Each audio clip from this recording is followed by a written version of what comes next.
마켓나우 2부 시작하겠습니다. 시청자 여러분 안녕하세요. 이지혜입니다. 단기적으로 시장의 방향성을 가를 굉장히 중요한 요소가 알파벳의 실적 발표에 있었는데 알파벳 실적 재료가 괜찮았습니다. 그러다 보니까 코스피 7,000선 위에서 되찾아서 움직임을 보이고 있고 삼성전자, SK하이닉스 오르는데 이쪽에서도 외국인의 순매수세가 오늘 유입되고 있는 흐름입니다. 자, 그럼 오늘 전반적으로 알파벳이 굉장히 중요했는데 괜찮은 시그널을 줬다라고 말씀드렸죠. 이 부분부터 설명해 드리도록 하겠습니다. 알파벳 실적이 나왔는데 그야말로 AI를 증명하듯 했습니다. 일단 매출액이나 영업이익률이 시장 예상보다 웃도는 그런 데이터가 나왔고요. 이제 AI 시대이기 때문에 클라우드 매출 잘 보게 되는데 이쪽에서 매출이 그래도 1년 사이에 82% 성장을 했고 영업이익률 역시 35.6%를 기록을 하면서 AI 수요가 꽤 탄탄하구나라는 걸 느낄 수가 있었습니다. 그리고 클라우드 수주 잔고 같은 경우에도 이만큼 5,140억 달러만큼 늘어난 흐름들이 나타났는데요. 사실 실적은 어느 정도 잘 나올 거라고 시장은 예상했고 자본 지출에 대한 데이터가 앞으로 알파벳이나 빅테크나 그리고 우리 시장을 가르는 가늠자 역할을 할 거라고 봤고 사실상 올해도 중요한데 내년에 이 자본 지출이 어떻게 될 것인가를 굉장히 궁금했었죠. 이를 좀 풀어드리도록 하겠습니다. 올해 자본 지출 가이던스는 역시 상향됐습니다. 이게 이제 기존 수치고요. 이만큼 올해 추가적으로 상향 조정됐다라고 보시면 될 것 같고요. 더 중요한 건 내년이었습니다. 2027년도 캐펙스가 얼마나 늘어날 것인가, 그리고 늘어난 수치를 제시할 것인가였는데 일단 힌트는 줬습니다. 내년 캐펙스 투자가 굉장히 늘 것이다라는 시그널을 하나 줬거든요. 그렇기 때문에 사실 저희가 어제도 마켓나우 2부에서 지속적으로 언급을 드렸지만 구글, 그러니까 알파벳이 내년에 캐펙스를 많이 늘리게 되면 구글 자체적으로는 비용 조달에 대한 문제 때문에 부담감은 갖지만 시장 전반적으로는 좋을 거다라는 얘기를 했는데 그 공식이 맞아 떨어지는 모습 오늘 장 초반에 보이는 게 굉장히 관전 포인트다라고 보시면 됩니다. 그래서 내년에 어쨌든 투자를 꽤 늘릴 것이다라는 시장의 시그널을 줬고 역시나 이제 외부 인프라를 활용할 것으로 보이고요. 이렇다 보니까 자체적으로 그러니까 구글, 알파벳 이런 기업들 같은 경우에는 여러 가지 현금을 더 많이 쓰겠죠. 자본을 클라우드 그 영업 마진은 좀 압박이 있을 수 있고 자본을 쓰다 보니까 그리고 영업 잉여 현금 흐름도 단기적으로 일단 부담은 가질 수가 있음을 인정한 셈입니다. 자본 지출을 늘리기 때문에 그래서 향후 실적에 대한 불확실성은 어느 정도 있을 수밖에 없다라는 리스크는 있는데요. 하지만 이런 빅테크 기업들이 실적 또 어쨌든 긍정적으로 나왔는데 향후 자본 지출을 늘린다는 거는 AI 수요가 그만큼 높은 거기 때문에 시장에는 긍정적인 효과를 주면서 오늘 시장을 들어올리는 힘이 굉장히 든든한 배경이 됐다라는 점 다시 한번 비교 설명해 드리도록 하겠습니다. 그러면서 알파벳 같은 경우는 시간을 거래해서 3% 떨어진 흐름들이 있었고 같은 맥락에서 메타나 아마존이 시간을 거래해서 좀 떨어지는 흐름들이 있었는데요. 대표적으로 하지만 마이크론이나 삼성전자나 SK하이닉스는 올라갈 수밖에 없는 그런 좀 반대되는 구조적인 그 배경도 설명을 해드렸습니다. 그리고 한 가지 더 말씀드리면 해외 이제 증권사가 메타, 아마존, 마이크로소프트, 알파벳, 오라클에서 5대 이런 빅테크 기업들의 앞으로 합산 지출이 1조 1,000억 달러가 넘어갈 것이다라는 얘기도 했거든요. 이게 우리나라 돈으로 1,630조 원 정도 됩니다. 이 얘기인즉슨 메모리 수요가 엄청 늘어가겠네라는 걸 하나 또 던져주는 메시지였으니까 이게 삼성전자나 SK하이닉스나 그리고 우리나라의 반도체 소부장 섹터에 긍정적인 훈풍을 주는 굉장히 중요한 재료였다라는 점도 다시 한번 말씀드립니다. 그리고 알파벳이 AI를 증명했다고 하는데 여러 가지 수치에서 긍정적이었습니다. 검색, 유튜브, 클라우드는 설명해 드렸고요. 그러다 보니까 AI 수요가 좀 막강하다는 걸 느낄 수가 있었고 제미나이 같은 경우에도 월간 사용자가 늘고 있는 상황이고 개발자 그런 데이터도 좀 나왔습니다. AI 투자 효율에 대해서 이야기가 많은데요. 어찌됐건 전반적으로 봤을 때 1년 전보다 개선이 됐다라는 부분입니다. 단기 수익화는 제한될 수 있습니다만 향후 장기 성장성에 대해서는 노 프라블럼이다. 그래서 알파벳은 결국 AI를 증명했네라는 게 오늘 시장의 전반적으로 굉장히 중요한 포인트다라는 거 말씀드리면서 오늘 삼성전자, SK하이닉스가 좀 올라가잖아요. 그런데 오늘 아침에 KB증권에서 구글 AI 생태계의 최대 수혜주는 삼성전자라는 언급이 있었거든요. 그러면서 목표 주가 60만 원 흔들지 않고 유지를 했습니다. 지금 미국 빅테크들이 앞서서 이제 구글도 내년 캐펙스를 늘린다라는 것에서 봤을 때 과잉 투자가 문제가 아니다라고 얘기를 했습니다. 오히려 AI 시대의 생존 전략을 위해서는 과소 투자하는 게 더 기업에게는 리스크가 있다라는 점을 인지를 한 거를 우리가 알 수 있다는 거거든요. 그러니까 이걸 전반적으로 봤을 때 향후 3년간 AI 투자가 지속되겠다라는 힌트를 마음속에 그리고 시장 속에 인지를 시켜줬습니다. 구글이 앞으로도 AI 인프라 선점에서 굉장히 노력할 것으로 예상이 됩니다. 그래서 내년까지 어떤 일을 하냐면 외부 데이터 센터 사업자에게 임대료까지 보증하는 그런 형태로 이제 지원을 할 거고요. 그리고 뭐 차세대 칩 개발, 뭐 TPU 개발을 통해서 이런 부분도 같이 하면서 칩 조달, 자체 칩 조달 비중을 늘릴 것으로 보이는데 하드웨어에 장착할 수 있는 차세대 서버 칩 이런 부분도 개발을 하면서 TPU도 동시에 이렇게 자체 칩을 조달하는 비중을 높인다는 것도 굉장히 중요한 데이터가 되겠습니다. 구글이 우리가 왜 AI 시대에 꼭 이 지표를 봐야 되냐면 바로 이 부분이 됩니다. 왜냐하면 AI 투자가 구글만으로 봤을 때 미국 빅테크들이 AI 투자하는 비중에서 25% 이상을 차지하는 거거든요. 그러니까 구글이 거의 4분의 1을 담당하고 있다. 굉장히 상징적인 의미로 보시면 됩니다. 그런데 여기에서 삼전, 하이닉스가 굉장히 중요한 이유는 삼성전자가 구글의 생태계에 굉장히 중요한 역할을 합니다. 왜냐하면 구글의 메모리 공급 1위 역할을 현재 하고 있거든요. 그걸 좀 나눠서 보면은 서버 메모리는 50%, 그리고 고부가 가치 메모리인 HBM은 80% 이상을 차지하고 있습니다. 그렇기 때문에 AI 생태계에, 그러니까 구글의 AI 생태계의 최대 수혜주는 삼성전자라는 공식이 자연스럽게 도출이 되겠죠. 어쨌든 알파벳에서 내년에 캐펙스 투자 크게 늘릴 것이다라는 가능성, 그 때문에 삼성전자 최대의 수혜주다 생태계 안에서 60만 원 흔들지 않았고 오늘 전반적으로 시장이 좋다 보니까 이러한 맥락으로 스토리텔링을 설명해 드릴 수가 있었습니다. 앞으로 지금 많이 이제 꺾인 흐름들에서 저평가됐다고 얘기했는데 이 주가가 정상까지 제자리 과정을 잘 거쳐갈 수 있을지 관전 포인트다라는 점 말씀드립니다. 자, 현재 시간 10시 7분 지나고 있고요. 시황 상황 듣고 와서 머니코드 이어가겠습니다. 김윤주 캐스터 받아주세요. 네, 어제 아쉽게 7천선을 내려놓으면서 마감했던 코스피였지만 오늘은 다시 7천선을 회복해내고 있습니다. 알파벳의 투자 확대와 함께 오늘 메모리 반도체주들이 수혜를 받을 수 있을 것이다라는 전망이 나오고 있고요. 이에 따라 삼성전자, 하이닉스가 상승폭을 확대하고 있는 상황입니다. 트레이딩뷰를 통해서 자세한 흐름 바로 열어보시죠. 앞서 구글 알파벳이 오늘 우리 시간으로 새벽에 실적을 발표했습니다. 매출과 영업이익 그리고 주당 순이익이 시장의 예상치를 상회하는 어닝 서프라이즈를 기록했습니다. 다만 현금 흐름이 적자로 전환됐다라는 소식이 나오면서 알파벳의 주가는 시간의 거래에서 3%가량 하락했습니다. 현금 흐름이 이렇게 적자로 전환된 데에는 AI 캐펙스에 대한 투자 확대가 있었기 때문입니다. 캐펙스 확대가 아무래도 우리 시장에는 더 중요하게 작용하는 문제이기 때문에 빅테크의 투자, AI 인프라 확대 속에 관련된 종목들 오늘 주목을 이어가고 있습니다. 하이닉스 5.6% 가까이 급등하고 있고요. 삼전도 3.8% 상승 중입니다.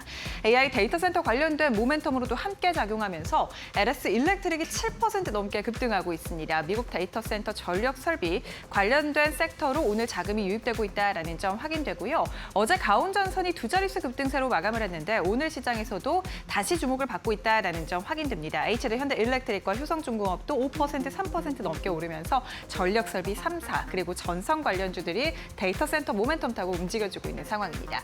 그리고 오늘은 AI 관련된 종목들이 일제히 튀어오르는 가운데 삼성전기가 또 글로벌 빅테크의 공급 계약을 체결했다라는 소식까지 더해졌습니다. 더해서 MLCC 기판주들까지 올라오고 있는 상황이고요. 삼성전기는 7% 넘는 상승, LG이노텍도 5%가량 상승하면서 기판주들 흐름 좋습니다. 그리고 오늘은 방산주들까지 올라와주고 있습니다. LG 디펜스 앤 에어로스페이스가 4% 넘게 급등하고 있는데요. 국제유가가 계속해서 상승하고 있습니다. 미국과 이란 간의 충돌이 거세지고 있기 때문인데 홍해 앞에 지금 쿠티 반군이 사우디 앞에 홍해까지 막아섰다라는 소식 들려오면서 홍해에서 회항하는 선박도 속출하고 있다라는 보도 들려오고 있습니다. 이러한 가운데 오늘 방산주 그리고 해운주 더해서 국제유가 상승과 관련된 수혜주로 부각받는 신재생에너지 관련주들이 급등하고 있다라는 점 특징적입니다. SK 이터닉스는 어제 10% 급등 마감에 이어 오늘도 두 자릿수 급등세 연출하고 있다라는 점 확인되고요. 이외에도 한화솔루션, HD 현대에너지솔루션 같은 태양광주들, 오시아홀딩스 같은 종목들까지 일제히 상승 탄력 키우고 있다는 점 확인됩니다. 현대차와 기아는 상승폭을 조금 반납하고 있습니다. 현대차 2%가량 상승에 그치고 있고요. 기아도 1% 상승, 현대글로비스도 3% 정도 상승해주고 있습니다. 오늘 LG전자는 상승분을 반납하면서 0.5% 가까이 소폭 상승에 그치고 있습니다. 어제는 로봇이 주목을 받았는데 오늘은 반도체가 수급이 더 강한 상황이고 로봇주들은 조금은 쉬어가고 있다는 점 오늘 시장에서 확인됩니다.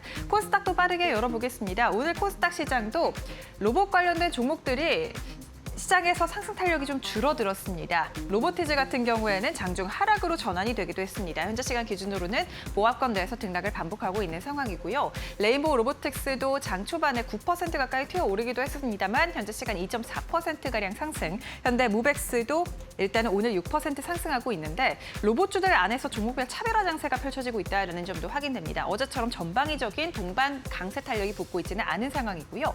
오늘은 제약바이오가 시장을 받쳐주고 있습니다.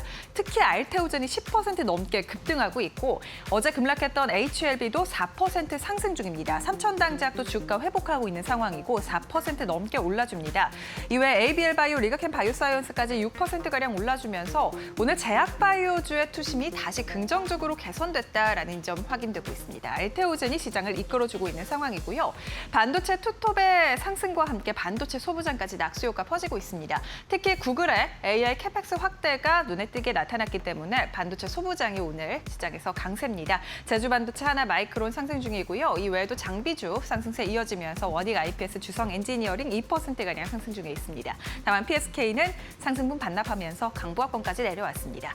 지금까지 이렇게 종목별 상황 살펴봤는데 오늘은 대부분 종목이 상승하는 긍정적인 장세 펼쳐지고 있습니다. 지수 상황도 바로 열어보도록 할 텐데요. 오늘 코스피와 코스닥 시가총액 상위 종목에 있는 위치에 있는 종목들이 일제히 튀어오르는 상황이고 이에 따라 지수도 일종 고점 부근 지나가고 있습니다. 코스피는 4% 넘게 급등한 7,069포인트 지나가고요. 코스닥도 마찬가지로 3.64%가량 상승하면서 778포인트까지 회복해냅니다. 오늘 코스피 200은 대형주들의 상승과 함께 4% 넘게 급등 중입니다. 어제 장초반 매수 사이드카가 발동되기도 했는데 오늘도 매수 사이드카가 발동될 수 있을지 기대가 되고 있는 상황이고요. 다만 장후반까지 흐름이 어떻게 변할지는 꼭 눈여겨보셔야겠습니다. 외국인의 수급이 뒷받침되고 있긴 하지만 어제 시장은 장후반에 흔들렸습니다. 오늘도 일단은 장초반 외국인의 수급이 들어오고 있긴 하지만 끝까지 수급이 이어질 수 있을지는 눈여겨보시고요. 장이 반도체 투톱을 중심으로 한 장이 흔들릴지 아니면 이러한 초강세장을 유지할 수 있을지 오늘 시장에서 중요한 키포인트로 작용할 것으로 보입니다. 오늘 외국인 8,100억가량 사들이고 있고요. 원달러 환율도 1,470원 선으로 안정화되는 흐름 나타나고 있습니다. 아무래도 SK하이닉스, ADR로 달러 유입 효과가 나타나고 있고 이에 따라 원달러 환율이 1,470원 선에서 안정세 이어갑니다. 기관은 18억가량 순매수 중입니다. 개인은 매도세 이어가고 있습니다. 코스닥도 함께 열어보겠습니다. 오늘 코스닥 시장은 외국인과 기관의 쌍끌이 순매수 들어옵니다. 약 800억가량 사들이고 있고요. 개인은 순매도하고 있는 상황인데 오늘 시장에 외국인의 수급이 뒷받침되고 있는 상황입니다. 특히 코스피 시장에는 4거래일 연속 외국인의 순매수가 들어오고 있고 어제는 3조 원 넘는 순매수가 들어왔기 때문에 오늘도 외인의 수급이 뒷받침되면서 긍정적인 장세가 이어질 수 있을지 눈여겨보시죠. 지금까지 시장 분위기 체크해봤습니다. 네, 앞서서 저희가 알파벳 실적 자세하게 분석을 해드렸는데 이걸 보면은 AI 인프라 성장은 지속적으로 될 것 같고 그렇다 보면은 최근에 많이 떨어진 뭐 MLCC 관련주나 패키징 기판 관련주 같은 경우에는 좀 억울하다라는 느낌이 들 수도 있습니다. 그럼 차츰 밸류 정상화 과정을 가져갈 텐데 그럼 지금 떨어진 이 주가의 흐름들 밸류 매력은 있다라고 보여지는 상황이죠.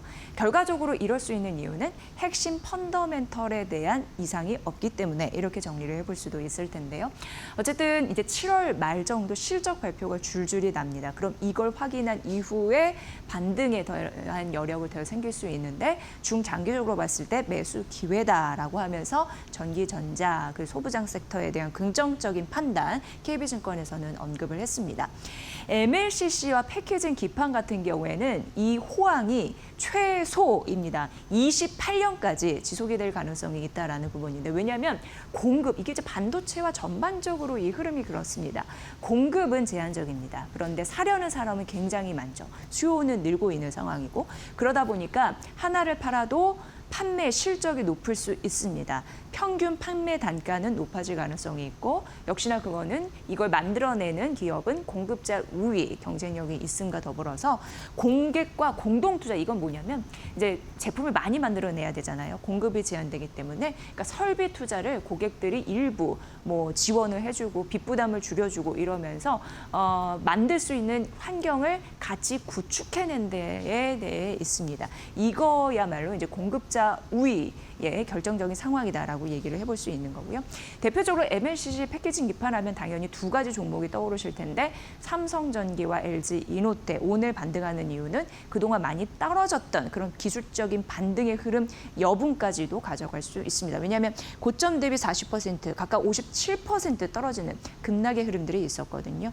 이것이 그러나 급락을 했지만 현재 밸류 매력이 훨씬 더 생겼기 때문에 여전히 탑픽 종목이다라고 언급을 했습니다. 2분기 실적은 당연히 실적 추정치 대비해서 좀 잘 나올 것으로 예상이 되고요.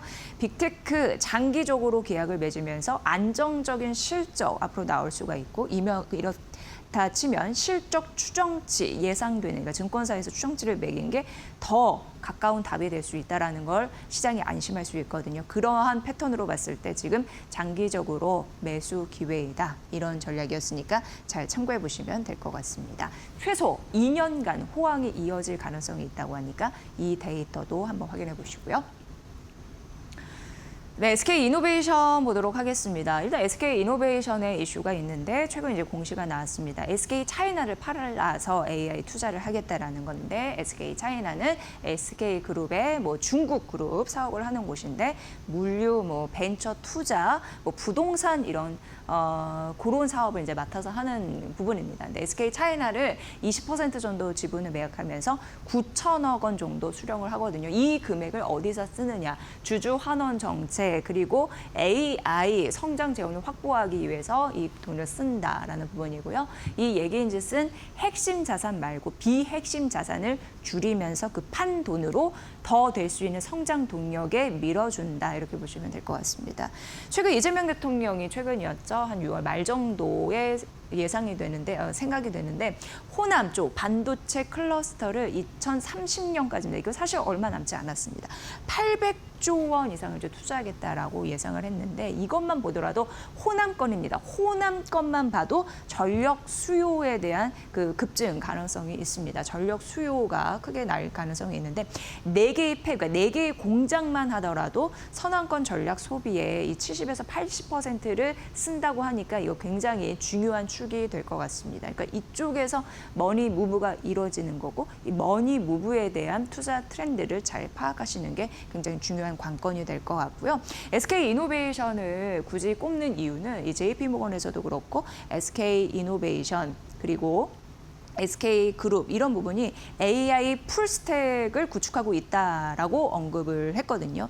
왜냐하면 가스 발전 생각해보면 SK ENS가 있습니다. 그리고 ESS 배터리 하면 SK 온이 있습니다. 그리고 SMR 하면 테라파워 지분이 있습니다. 이러다 보니까 SK 그룹, SK 이노베이션은 AI 풀스택을 보유한 그런 대표적인 기업이다라고 시장이 인지를 하고 있는 거거든요. 그리고 SK 이노베이션은 아마 해외 증권사에서도 파악을 했듯이 2분기 영업이익이 한 1조 8천억 원 정도 나올 것으로 예상하거든요. 시장 예상치가 1조였습니다. 그보다 훨씬 웃돌면서 1조 8천억 원이 나올 것으로 예상이 되고 있는 상황이고 점차적으로 순이익 이런 부분이 이제 긍정적으로 갈 건데 ROE 같은 경우에도 9년 내에 그래도 최고치 기록할 가능성 한 11% 도달 가능성 이런 부분도 언급되니까 참고해 보시면 될 것 같고요. 17만 원으로 목표 주가를 제시하면서 비중 확대 의견을 제시했으니까 보시고요. 다음 페이지 보면 SK이노베이션이 AI 풀스택 기업이라고 말씀드렸는데 AI 데이터 센터 관련해서 레퍼런스를 또 보유를 하고 있거든요.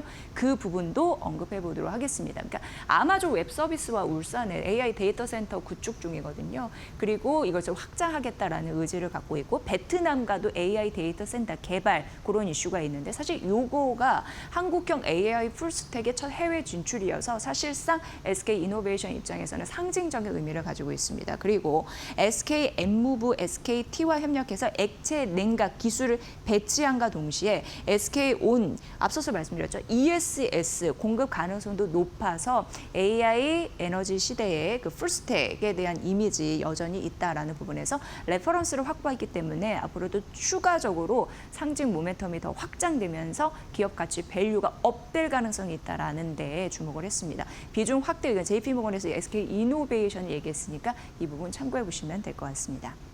그리고 이제 2차 전지 관련주로 이제 한온 시스템도 언급이 됐는데요. 김용민 유한타증권 연구원이 SK 한온 시스템의 목표 주가를 소폭 올려 잡았습니다. 이유가 있을 것 같습니다. 좀 직접 들어보도록 하겠습니다. 연구원님 안녕하세요. 네, 안녕하세요. 유한타증권의 김용민 연구원입니다. 네, 2차 전지 밸류 에너지 섹터 관련해서 열 이쪽을 담당하고 있는 한온 시스템이 굉장히 궁금했었는데 오늘 아침에 소폭 목표 주가를 상향하셨더라고요. 그 이유가 좀 궁금한데 직접 설명 부탁드립니다. 네, 목표 주가의 상향폭은 사실 그리 크지 않습니다. 기존의 4,200원에서 4,300원으로 아주 소폭 올랐지만 이 투자 의견 자체를 중립에서 이제 바이 매수 의견으로 상향을 한 게 가장 큰 차이점이라고 봐주시면 될 것 같습니다. 사실 이렇게 봤을 때 기존의 중립 의견을 제시한 이후에 이 회사의 주가 하락이 상당히 많이 진행이 됐고 만약에 지금 같은 상황에서 2분기에 호실적을 기록할 경우에는 이 하반기 이익률 성장에 대한 베팅이 가능해지지 않을까 하는 게 가장 주된 의견입니다. 이 회사가 이제 매출을 일으키는 물품 중에 고수익성으로 인식되는 이 메르세데스 벤츠의 2세대 전기차 플랫폼, 여기에서 나오는 열관리 시스템의 매출 비중이 앞으로도 점점 더 확대가 될 텐데, 이렇게 됐을 때 이 전사적인 오피 마진 자체가 향후에 확대가 될 수 있고, 그렇게 된다면은 이 실적 개선세로 인해서 영업이익 개선폭이 점점 더, 그러니까 기존 예상치보다 더 확대가 될 수 있다면은 지금 상황에서 밸류에이션 관점에서 봐도 그렇게 크게 부담이 되지 않는 상황이다라고 보고 있습니다. 네, 그렇다면 2분기 실적에 대한 전망과 하반기 한온 시스템의 모멘텀은 무엇인지 구체적으로 듣고 싶습니다. 어떻게 보세요? 저는 2분기에 대해서 후실적이 나올 수 있다라고 생각을 하고 있고요. 그렇기 때문에 컨센서스 대비해서 좀 상회할 수 있다라는 의견을 갖고는 있습니다. 먼저 1분기에 이 회사의 영업이익률이 3.5%가 나왔는데 2분기에는 지금 첫 번째로는 영업일수가 확대가 됐고 그리고 외화가 여전히 더 추가적으로 약세를 보였고 그리고 말씀드린 것처럼 벤츠의 전기차 판매량이 확대가 되었고 그리고 또한 이제 이 전쟁 이후에 전기차의 구매 수요가 상당히 많이 올라왔습니다. 그렇기 때문에 전분기 대비해서 오피 마진의 개선이 원가 절감을 조금만 뭐 잘 유지했다면은 충분히 나올 수 있다라고 보고 있고요. 그리고 만약 말씀드린 것처럼 이렇게 1분기 대비 2분기에 영업이익의 개선폭이 좀 확연하게 차이가 났다면은 하반기에 대해서도 이러한 개선세가 유지될 수 있지 않겠냐라고 하는 그 물음표 자체가 저는 가장 중요하다고 생각합니다. 왜냐하면 작년까지만 해도 전기차 시장에 대해서 그리 큰 기대감을 갖고 있지 않았지만 올해 3월에 미국이란 전쟁으로 인해서 유가에 대한 불확실성이 좀 확대가 됐고 심지어 최근에는 다시 또 유가가 상승하면서 여기에 대해서 반대급부로 전기차에 대한 수요가 어느 정도 계속 확대되고 있는 상황입니다. 그렇다고 한다면은 한온 시스템 이 회사의 이 전기차 열관리 부품에 대한 수익성에 대한 의문이 계속 있었지만 말씀드린 것처럼 이런 메르세데스나 BMW 같은 프리미엄 브랜드로 납품하는 전기차 열관리 시스템의 매출 기여도가 상승하면서 여기에 대해서 영업이익률이 지속적으로 상승을 할 수 있다라고 본다면은 사실 이 지금까지 한원 시스템의 한계라고 지적할 수 있었던 뭐 내년에 발생할 수 있는 오버행, 풋옵션 관련 오버행이든 혹은 뭐 재무 구조 관점에서 봤을 때 여전히 좀 이자 비용이 부담이 된다라고 했던 부분들은 이미 지금 주가에 반영이 되어 있으니 그러한 하반기 성장에 대한 전망이 가능해진다면 그리고 그걸 보장하는 게 애초에 이번 2분기 실적이 호실적이 나온다는 전제겠죠. 이 일련의 것들이 하나 만족이 된다고 했을 때에는 충분히 높은 업사이드를 기대해 볼 수 있지 않겠느냐라고 생각하고 있습니다. 네, 전반적으로 들어보니까 실적 개선에 대한 모멘텀도 있음과 더불어서 주가 매력, 주가 저점 매수 구간이다라는 점에서 점수를 주신 것 같습니다. 한호 시스템 궁금했는데 잘 들었습니다. 고맙습니다. 네, 감사합니다. 네, 유한타증권의 김용민 연구원의 분석이었습니다. 그러니까 최근 많이 빠진 데 따른 저점 매수 구간이라고 생각하시는 분들에게 기회가 될 수 있을지 그런 종목들 옥석가리 굉장히 필요한데 저희가 머니코드에서는 잘 추려서 전달을 해드리도록 하겠습니다. 자, 다음 종목을 보면요. 두산 에너빌리티 오래간만에 좀 말씀드리는 것 같습니다. 최근 또 주가가 많이 빠졌습니다. KB증권에서는 두산 에너빌리티 그렇기 때문에 목표주가 좀 떨어뜨리는 흐름들이 있었는데 기존 대비해서는 10% 마이너스를 했네요. 그럼에도 불구하고 정책적인 모멘텀에 대한 수주 기대감이 좀 유효하다라는 게 이 보고서의 전반적인 느낌이었으니까 참고를 해보시고요. 일단 미국 원전 수주가 지연이 되면서 주가가 좀 고꾸라진 흐름들이 있었거든요. 대부분 그리고 WACC라고 해서 평균 자본 조달 비용인데 이게 또 올라간 그런 흐름들도 있었습니다. 여러분 아시다시피 미국 쪽에서 어쨌든 이제 원전 기자재 발주 이런 부분이 이제 지연되면서 주가가 추락했는데 미국에서는 민간 기업을 비롯해서 이 건설에 대한 그런 의지가 있었는데 예산이 이제 병목 현상이 걸리면서 추가적으로 지연이 되는, 그러니까 잘 안 되는, 건설이 잘 안 되는, 그래서 지연이 되는 흐름들이 있었습니다. 이 때문에 이제 두산 에너비티도 영향을 받으면서 주가가 떨어지는 흐름들이 있었는데 그럼에도 불구하고 정부 정책에 대한 기대감이 유효하다라고 연구를 하고 있거든요. 왜냐하면 미국 정부 쪽에서 최대 175억 달러를 지원해서라도 원전 기자재를 조달하려는 그런 정책적인 모멘텀은 있기 때문에 어쨌든 지연에 따른 주가 하락을 막을 수 있는 방패 막이는 구실이 될 수 있다라고 언급이 됐습니다. 그러면서 자연스럽게 내년에는 미국 원전 수주에 따른 기자재 조달에 대한 기대감 있을 수 있다라고 언급을 했고요. 사실 두산 에너빌리티는 미국 원전에 대한 대형 원전에 대한 그런 주 제작기기 업체이기 때문에 긍정적인 모멘텀이 있다 하더라도 또 주가 축을 받쳐주는 굉장히 중요한 모멘텀은 가스 터빈이 있습니다. 그런데 가스 터빈의 수요가 있는 거죠. 온사이트 발전에 대한 그런 니즈가 있기 때문에 그래서 원전이 수주에 대한 공백이 있어도 가스 터빈이 메워줄 수 있다라는 얘기를 참 많이 하고 있습니다. 그래서 두산 에너빌리티는 결과적으로 굉장히 중심축은 하나의 가스 터빈이라는 점은 다시 한번 말씀드리고요. 2분기는 이제 목표 주가 떨어뜨린 이유도 있겠죠. 컨센서는 약간 하회에서는 나올 것으로 예상됩니다. 하지만 정부 정책의 기대감 때문에 신규 원전 수주는 내년이 좀 가시화될 가능성이 굉장히 중요한 포인트라고 하니까 이 부분도 잘 파악해 보시길 바랍니다.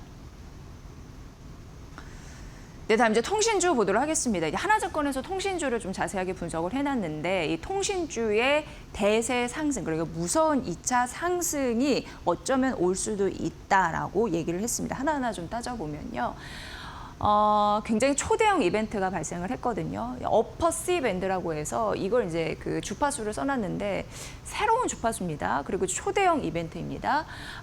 이 경매 여부 결정이 곧 될 예정이라고 합니다. 미국 쪽에서. 근데 내년 초 주파수 경매가 있을 가능성이 있고 이게 얼마나 초대형 이벤트냐면 2021년에서 2022년급 을 전망을 하고 있는 상황이고요. 경매가 같은 경우에는 현지로 봤을 때 50에서 100조 원 정도 규모가 될 것이다라는 부분입니다. 한 번도 가지지 않은 새로운 주파수고 지금 주파수를 얻기 위한 기업들의 경쟁이 굉장히 치열하기 때문에 초대형 이벤트다라는 말씀을 드리면서 버라이즌, AT&T, 스페이스X의 기업도 참여할 가능성, 기대감이 좀 커지고 있는 그런 초대형 이벤트이고요. 이런 부분을 시작으로 해서 미국은 앞으로 4년간 800MHz 주파수 할당 예정, 굉장히 중요한 그런 사업들이 이어지고 있다라는 점 간파를 했습니다. 이러면서 AI 랜이나 AI를 이제 연결하면서 통신에도 교통망을 확 넓히는 그런 작업이라고 보시면 될 것 같고요. AI 랜과 피지컬 AI에 대한 그 상당히 수혜가 갈 가능성이 있다라고 언급을 했거든요. 미국이 그렇게 시작하게 되면은 국내도 그렇고 일본도 그렇고 5G 전면적인 도입 그리고 6G까지 투자에 대한 그런 확산 열기가 일어날 가능성이 있기 때문에 굉장히 중요하다라고 얘기했습니다. 그리고 향후 20년 피지컬 AI도 중요하다고 말씀드렸는데 이쪽에서도 패권 경쟁이 심화되면서 통신 섹터 전반적으로 수혜를 입을 가능성이 있는 바 무서운 2차 상승 진입 가능성이 있다라는 점이 있고요. 다음 페이지에서 만나보면요. 6월 무선 통신 장비주가 굉장히 많이 떨어졌습니다. 그러니까 거의 뭐 50% 떨어졌는데 이유는 이제 코스타 자금 마른 것도 그렇고 광통신 관련주가 못 가는 흐름도 그렇고 전반적으로 업황 회복이 별로 안 되다 보니까 주가가 이것도 역시 억울하게 좀 눌린 흐름들이 있었는데요. 앞으로 통신 장비주는 이제 미국의 주파수 경매 이슈 굉장히 초대형 이벤트가 있다고 말씀드렸는데 그 미국 경매에 참여하고 투자 발표하면서 벤더 선정하고 그럼 전반적으로 수주하고 매출 나는 이 과정 안에서 굉장히 호재를 맞을 가능성이 있다라고 하면서 통신 장비주를 눈여겨봐야 된다라고 언급을 했습니다. 무선 통신 장비주 같은 경우에는 굉장히 보수적으로 전망을 하더라도 2028년 초까지 상승은 지속할 수 있다 하면서 굉장히 하나증권에서는 강력하게 어떠한 그 통신 장비주에 대한 통신 섹터에 대한 자신감을 피력을 했더라고요. 그래서 8월 이제 얼마 남지 않았는데 8월 이후에 2차 랠리 기대가 된다라고 했고요. 수혜주는 KMW, RFHIC, HFR 그래서 적극 매수의 구간이다라고 언급을 했습니다. 무서운 2차 상승 예감이 된다고 하니까 관련주로 언급된 종목도 한번 눈여겨보시죠. 네, 그리고 이제 LG 디스플레이는 3분기 턴 어라운드 할 가능성이 언급이 되고 있는 상황인데요. 2분기는 일회성으로 좀 비용이 좀 마이너스 될 가능성이 있습니다. 그래서 적자 전환될 가능성은 있습니다. 하지만 3분기에 다시금 이익을 낼 가능성이 있고 중대형 모바일 OLED의 경쟁력이 커질 가능성을 언급을 했습니다. 고객사에서 스마트폰 전략적으로 모델을 좀 변화할 것으로 예상이 되면서 대형 OLED 감가상각비도 떨어지면서 폴더블 출신이 이제 새로운 전략 모델이겠다.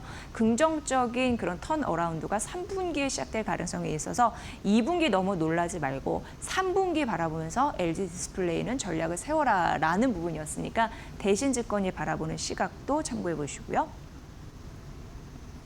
자, 마지막으로 이제 영업무역입니다. 신한투자증권에서 막을 수 없는 성장이라고 하면서 목표 주가를 올려잡았는데 11만 원으로 상향 조정을 했습니다.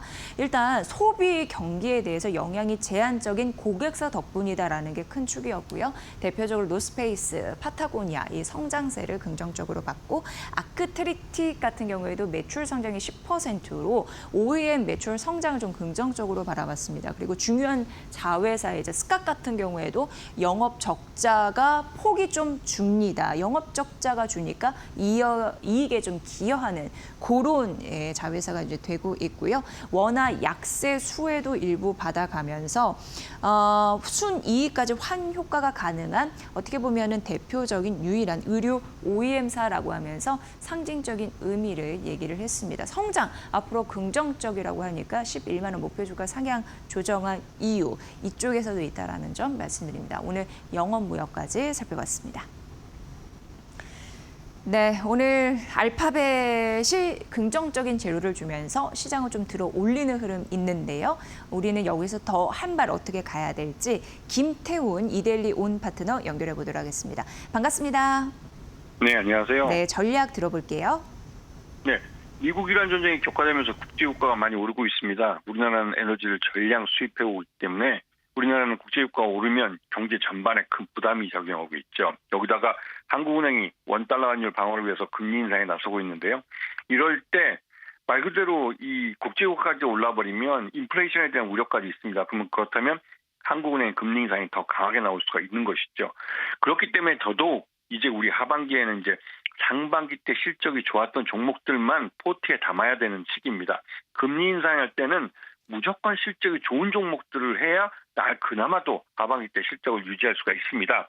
그래서 이번에 지금 잘 보시게 되면 실적이 좋은 조선, 방산, 원전이 그래도 오늘 같은 날 좀 강한 모습을 보여주고 있고요.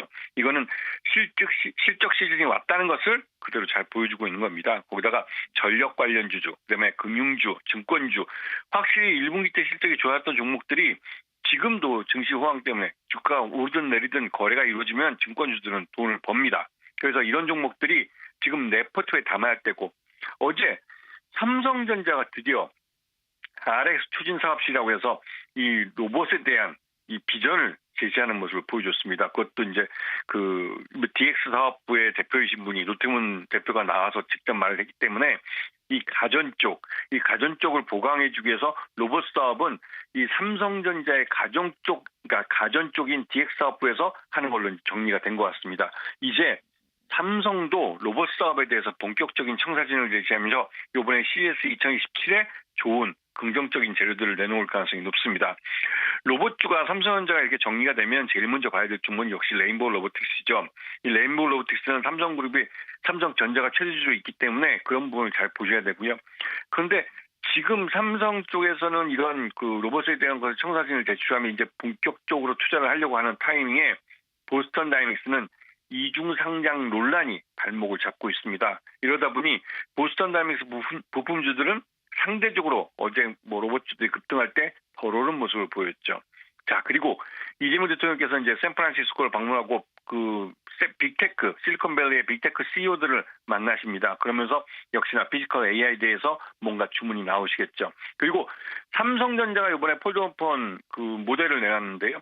이 폴드오폰 신규 모델에서 나름대로 이제 스마트폰 부품주들이 강세를 나타낼 만합니다. 왜냐면 이 스마트폰에 대해서 AI 스마트폰을 내놓으면서 말 그대로 한 8억 대 정도 팔겠다고 얘기했는데 이거는 기존보다 훨씬 늘어난 숫자를 말하는 것이죠. 폴드오폰 스마트폰 부품주들은 수량이 많아지면 이 엔드 유저인 완성품이 수량이 많아지면 그만큼 수익이 좋아집니다. 여기다가 애플이 폴드오폰 시장에 참여하면서 폴드오폰 대중화가 한 발 더 다가왔기 때문에 폴드오폰 이 부품주들을 주의 깊게 보셔야 될 그런 타이밍입니다. 지금은 철저하게 실적을 가운데 놓고 포트폴리오를 켜야 할 그런 시기입니다. 네, 이제 목요일입니다. 목요일은 어떤 관심주로 좀 생각을 해볼까요? 네, 어제부터 이어지지만 레인보우 로보틱스 그 상 꼭대기 주가 꼭대기보다 내려온 걸 보면 거의 반토막이 나는 수준이죠. 아직 50만 원 미만이기 때문에 충분히 싸게 살 기회라고 생각이 듭니다. 레인보우 로보틱스 이번에 올 하반기에 양팔 로봇 RBY1을 이제 파일럿으로 양산하고 내년부터 본격적인 양산 모델인 RBY2를 내놓습니다. 이 말은 레인보우 로보틱스가 흑자 전환할 가능성이 높다는 것이죠. 그리고 내년 CES 2027이 1월 달에 예정되어 있는데요. 그때까지는 레인보우 로보틱스를 비롯해서 로봇주들이 이러한 피지컬 AI에 대한 재료를 갖고 꾸준히 올라갈 겁니다. 지금은 이제 겨우 발목에서 올라가기 시작하는 그런 타임이라고 생각하시면서 용기 있게 담아놓으시면 충분히 로봇주에서는 수익을 낼 수 있는 기회를 잡으실 수 있을 겁니다. 네, 로봇주가 고점에서 정말 많이 떨어졌습니다. 그래서 아쉬운 분들이 많으실 텐데 레인보우 로보틱스의 앞으로의 질주 가능할지 시청자 여러분들도 잘 따져보시죠. 오늘의 관심주 레인보우 로보틱스 대표적인 로봇 관련주였습니다. 잘 들었습니다. 네, 감사합니다. 네, 이어지는 코너에서는 저점 매수 가능한 영역인지 타진해드립니다. 잠시만요.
네, 일단 시장의 분위기 괜찮거든요. 이 기세를 이어갈 수 있을지는 조금 더 알아봐야 됩니다. 그래서 박창윤 GL 리서치 대표 오셨는데 여러 가지 궁금한 점 좀 여쭤볼게요. 대표님 안녕하세요. 네, 안녕하세요. 네, 오늘은 그래도 웃을 수 좀 있는 것 같습니다. 네, 왜냐하면 그렇습니다. 알파벳 굉장히 중요했잖아요. 네. 근데 알파벳 주주들은 약간 부담인 것 같아요. 네. 근데 우리는 괜찮은 것 같습니다. 우리는 괜찮죠. 네, 어떻게 보셨습니까? 네, 잘 봤습니다. 네. 좋은 시그널이 좀 많이 나왔죠. 네, 좋은 시그널이 나왔고 네. 알파벳 주주 입장에서 부담스러운 부분은 맞지만 우리가 얘기하고 있는 반도체 투자에 대한 캐펙스 투자에 대한 부담감에 따른 피크 아웃에 대한 부분, 이런 부분은 우리가 숫자로서는 확인할 수 없었다는 측면에서 우리가 하나하나 짚고 넘어가 봐야 될 것 같습니다. 일단 구체적인 내용부터 보죠. 2분기 탑라인 자체는 대략 한 24% 이상 성장하는 가운데 영업이익 408억 불로 30% 넘게 전년비 고성장하는 모습이 나타났고요. 특히 영업이익률 34% 기록을 하면서 수익성에도 크게 문제가 없는 모습을 우리 그대로 보여줬습니다. 그와 함께 우리가 기대했었던 클라우드 매출 또한 82% 이상의 고성장, 전년비 성장하는 모습이 나타났었기 때문에 사실 숫자상으로 보았었을 때 좋은 실적을 발표했다라고 볼 수밖에 없을 것 같아요. 하지만 시장에서는 지금 애프터마켓에서 하락을 하고 있고 주주분들 입장에서 좀 어려웠었던 부분은 시장에서는 이런 캐펙스 투자에 대한 부분이 이제는 좀 부담으로서 작용하는 부분, 이게 그대로 연결이 되는 모습이잖아요. 그러면서 프리캐시 플로우가 이제 마이너스 전환하는 것들이 부담으로서 작용할 수 있는 부분이고, 이러한 것들이 사실 알파벳 주주 입장에서는 사실 상당히 부담스러운 부분이지만 우리 메모리 투자하는, 그러니까 삼성전자, SK하이닉스 주주 입장에서는 캐펙스 투자에 대해서는 이상무 이런 것들을 숫자로서 확인했기 때문에 저희 주주 입장에서는 잘 봤습니다라고 표현해드렸습니다. 네, 가장 중요한 거는 이제 올해 캐펙스 전망치가 오른 것도 그렇지만 내년이었잖아요. 그렇죠. 이제 내년에 좀 크게 늘릴 것이다라는 가능성은 언급을 했습니다. 아직 구체적인 수치까지는 언급이 안 됐죠. 그렇죠. 구체적인 예. 수치는 언급이 안 되었지만 네. 올해 지금 캐펙스 가이던스 상단 자체를 한 150억 불 네. 이상 올려지면서 1,900억 불에서 2,050억 불까지 올려잡았고, 그리고 추가적으로 27년도에 대한 투자 확대 가능성 자체를 지금 컨코를 통해서 일부 언급을 했다는 측면, 이런 것들을 생각을 해놓고 본다면 우리가 예상을 하고 있는 캐펙스 투자에 대한 피크 아웃은 좀 어느 정도 접어둬도 되겠다라고 저는 그렇게 생각을 하고 있습니다. 네, 한 번 더 이제 정리를 해볼 필요성이 있는 게 알파벳, 메타, 아마존, 마이크로소프트는 약간 이제 부담인 거고, 네. 그래도 삼성전자, 하이닉스, 마이크로는 긍정적인 거 맞죠? 그렇죠. 요거 좀 한번 설명 좀 부탁드릴게요. 아무래도 이런 거죠. 하이퍼스케일러 입장에서는 그동안에 이제 엔비디아로부터 GPU를 사서 많이 썼었고, 네. GPU에 대한 수급적인 부분이 일정 부분 완화가 되는 타이밍에 이러한 부분이 이제 메모리 땅까지 확산이 되면서 최근에 이런 메모리 반도체를 만드는 기업, 즉 삼성전자, SK하이닉스,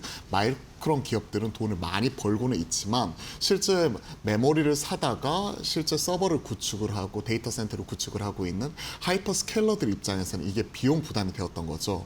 그동안의 하이퍼스케일러들, 빅테크들은 돈을 워낙 많이 벌었기 때문에 내부 잉여 현금이라든지 가지고 있는 그 잉여 자금을 통해서 이제 어느 정도 이런 투자에 나서는 부분이 작년까지는 어느 정도 잘 되었었지만 올해는 실제 돈이 부족해요. 네. 올해 이런 앞서 하셨던 빅테크 기업들이 거의 7,500억 불까지 최근에 이제 이런 투자 규모 자체가 계속해서 상향 조정이 되었고, 오늘 알파벳의 실적 발표를 통해서 150억 불 그 상단 자체를 좀 더 열어놨잖아요. 이런 것들을 생각을 하게 되면 실제 이런 투자를 하는 데 있어서 내부 잉여 현금과 벌어들인 자금 가지고 부족을 하니까 최근엔 채권을 찍어가지고 자금 조달하고 네, 있잖아요. 네, 네. 그런 모습이 나타났기 때문에 프리캐시 플로우 자체가 지금 마이너스로 전환이 되는 모습이 나타나고 있고, 이러한 부분이 금리 인상 기조와 맞물려 가지고 재무적인 부담으로 작용을 하는 부분이죠. 그래서 이제 결론은 하이퍼스케일러나 빅테크 입장에서는 투자에 대한 부담감, 재무에 대한 부담감 때문에 흔들리는 모습은 나타나지만 실제 하이퍼스케일러들의 메모리를 납품을 하고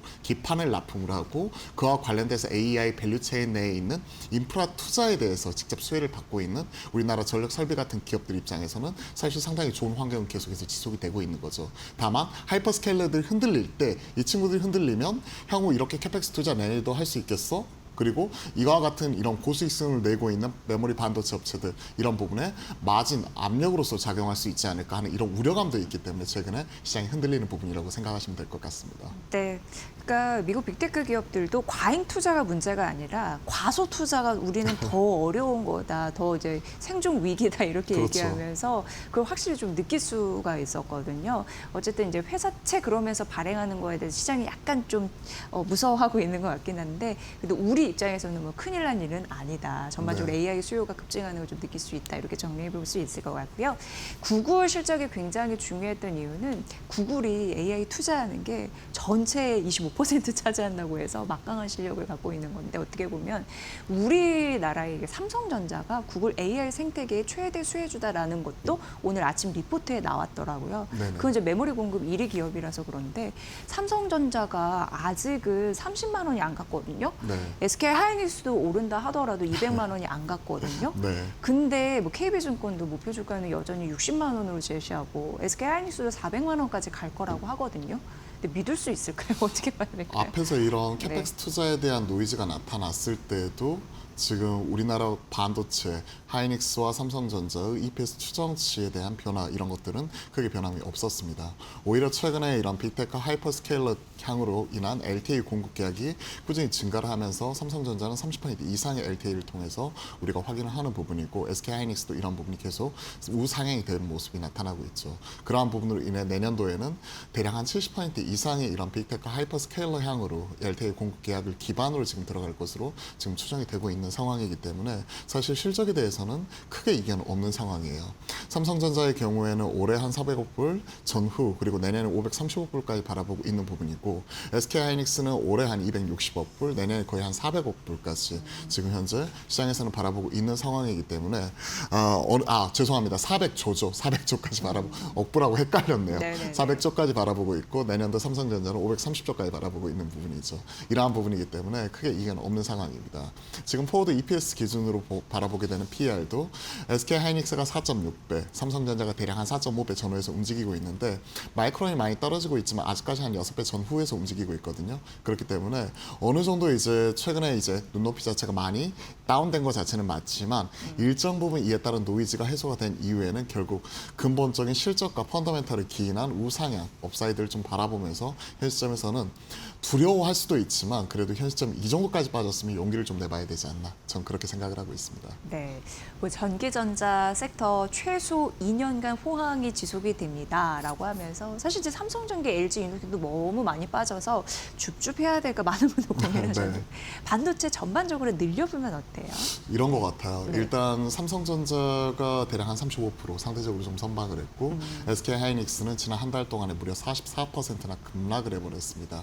일단 큰 형들이 크게 이제 흔들리는 모습이 나타나면서 40% 전후까지 빠졌기 때문에 여타 동반해서 급등을 했었던 IT 소부장 입장에서는 마찬가지로 같이 동반해서 급락하는 모습이 나타났었던 거죠. 그러면서 최근의 분위기는 코스닥에 있는 IT 소부장보다 시장이 이렇게 크게 흔들리는 모습이 나타났을 때 ROE도 높고 멀티플도 싼 오히려 코스닥 팔아서 전자닉스를 사자 이러한 움직임 자체가 계속해서 나타났었단 말이죠. 그러한 부분은 수급 쏠림 자체가 일정 부분 해소가 되는 모습이 나타나줘야 반도체 전반적으로 IT 소부장 전반적으로 온기가 좀 확산이 될 수 있다고 생각을 하고 있습니다. 지금은 낙폭이 컸었던 종목들을 되돌림이 나왔었을 때 반등이 세게 나올 수 있기 때문에 아직까지는 전자 닉스 중심으로 수급 쏠림 이런 것들이 나오고 있고요. 지난 한 달 동안의 이런 흐름 이런 것들을 좀 보더라도 사실 레버리지 ETF 그러니까 단일 종목 그 ETF가 상장이 된 지 한 50일 만에 전체 거래 대금이 24년, 25년 그러니까 작년과 재작년 코스닥 전체 개인 순매수 금액보다 더 많아요. 네. 그만큼 이쪽으로 수급 쏠림 자체가 지금 대표적으로 나타나는 부분이고 2주 전쯤이었나요? 전자닉스 그리고 전자닉스를 추종하는 이런 단일 종목 레버리즈 전체 거래 대금이 시장 전체가 83%까지 올라가 버렸거든요. 네네. 이러한 부분이 좀 해소가 되어야 반도체 전반의 확산과 코스닥 시장의 일정 부분을 키 맞추기 이런 부분을 노려볼 것 같습니다. 그래서 제 개인적인 결론은 반도체 좋아요.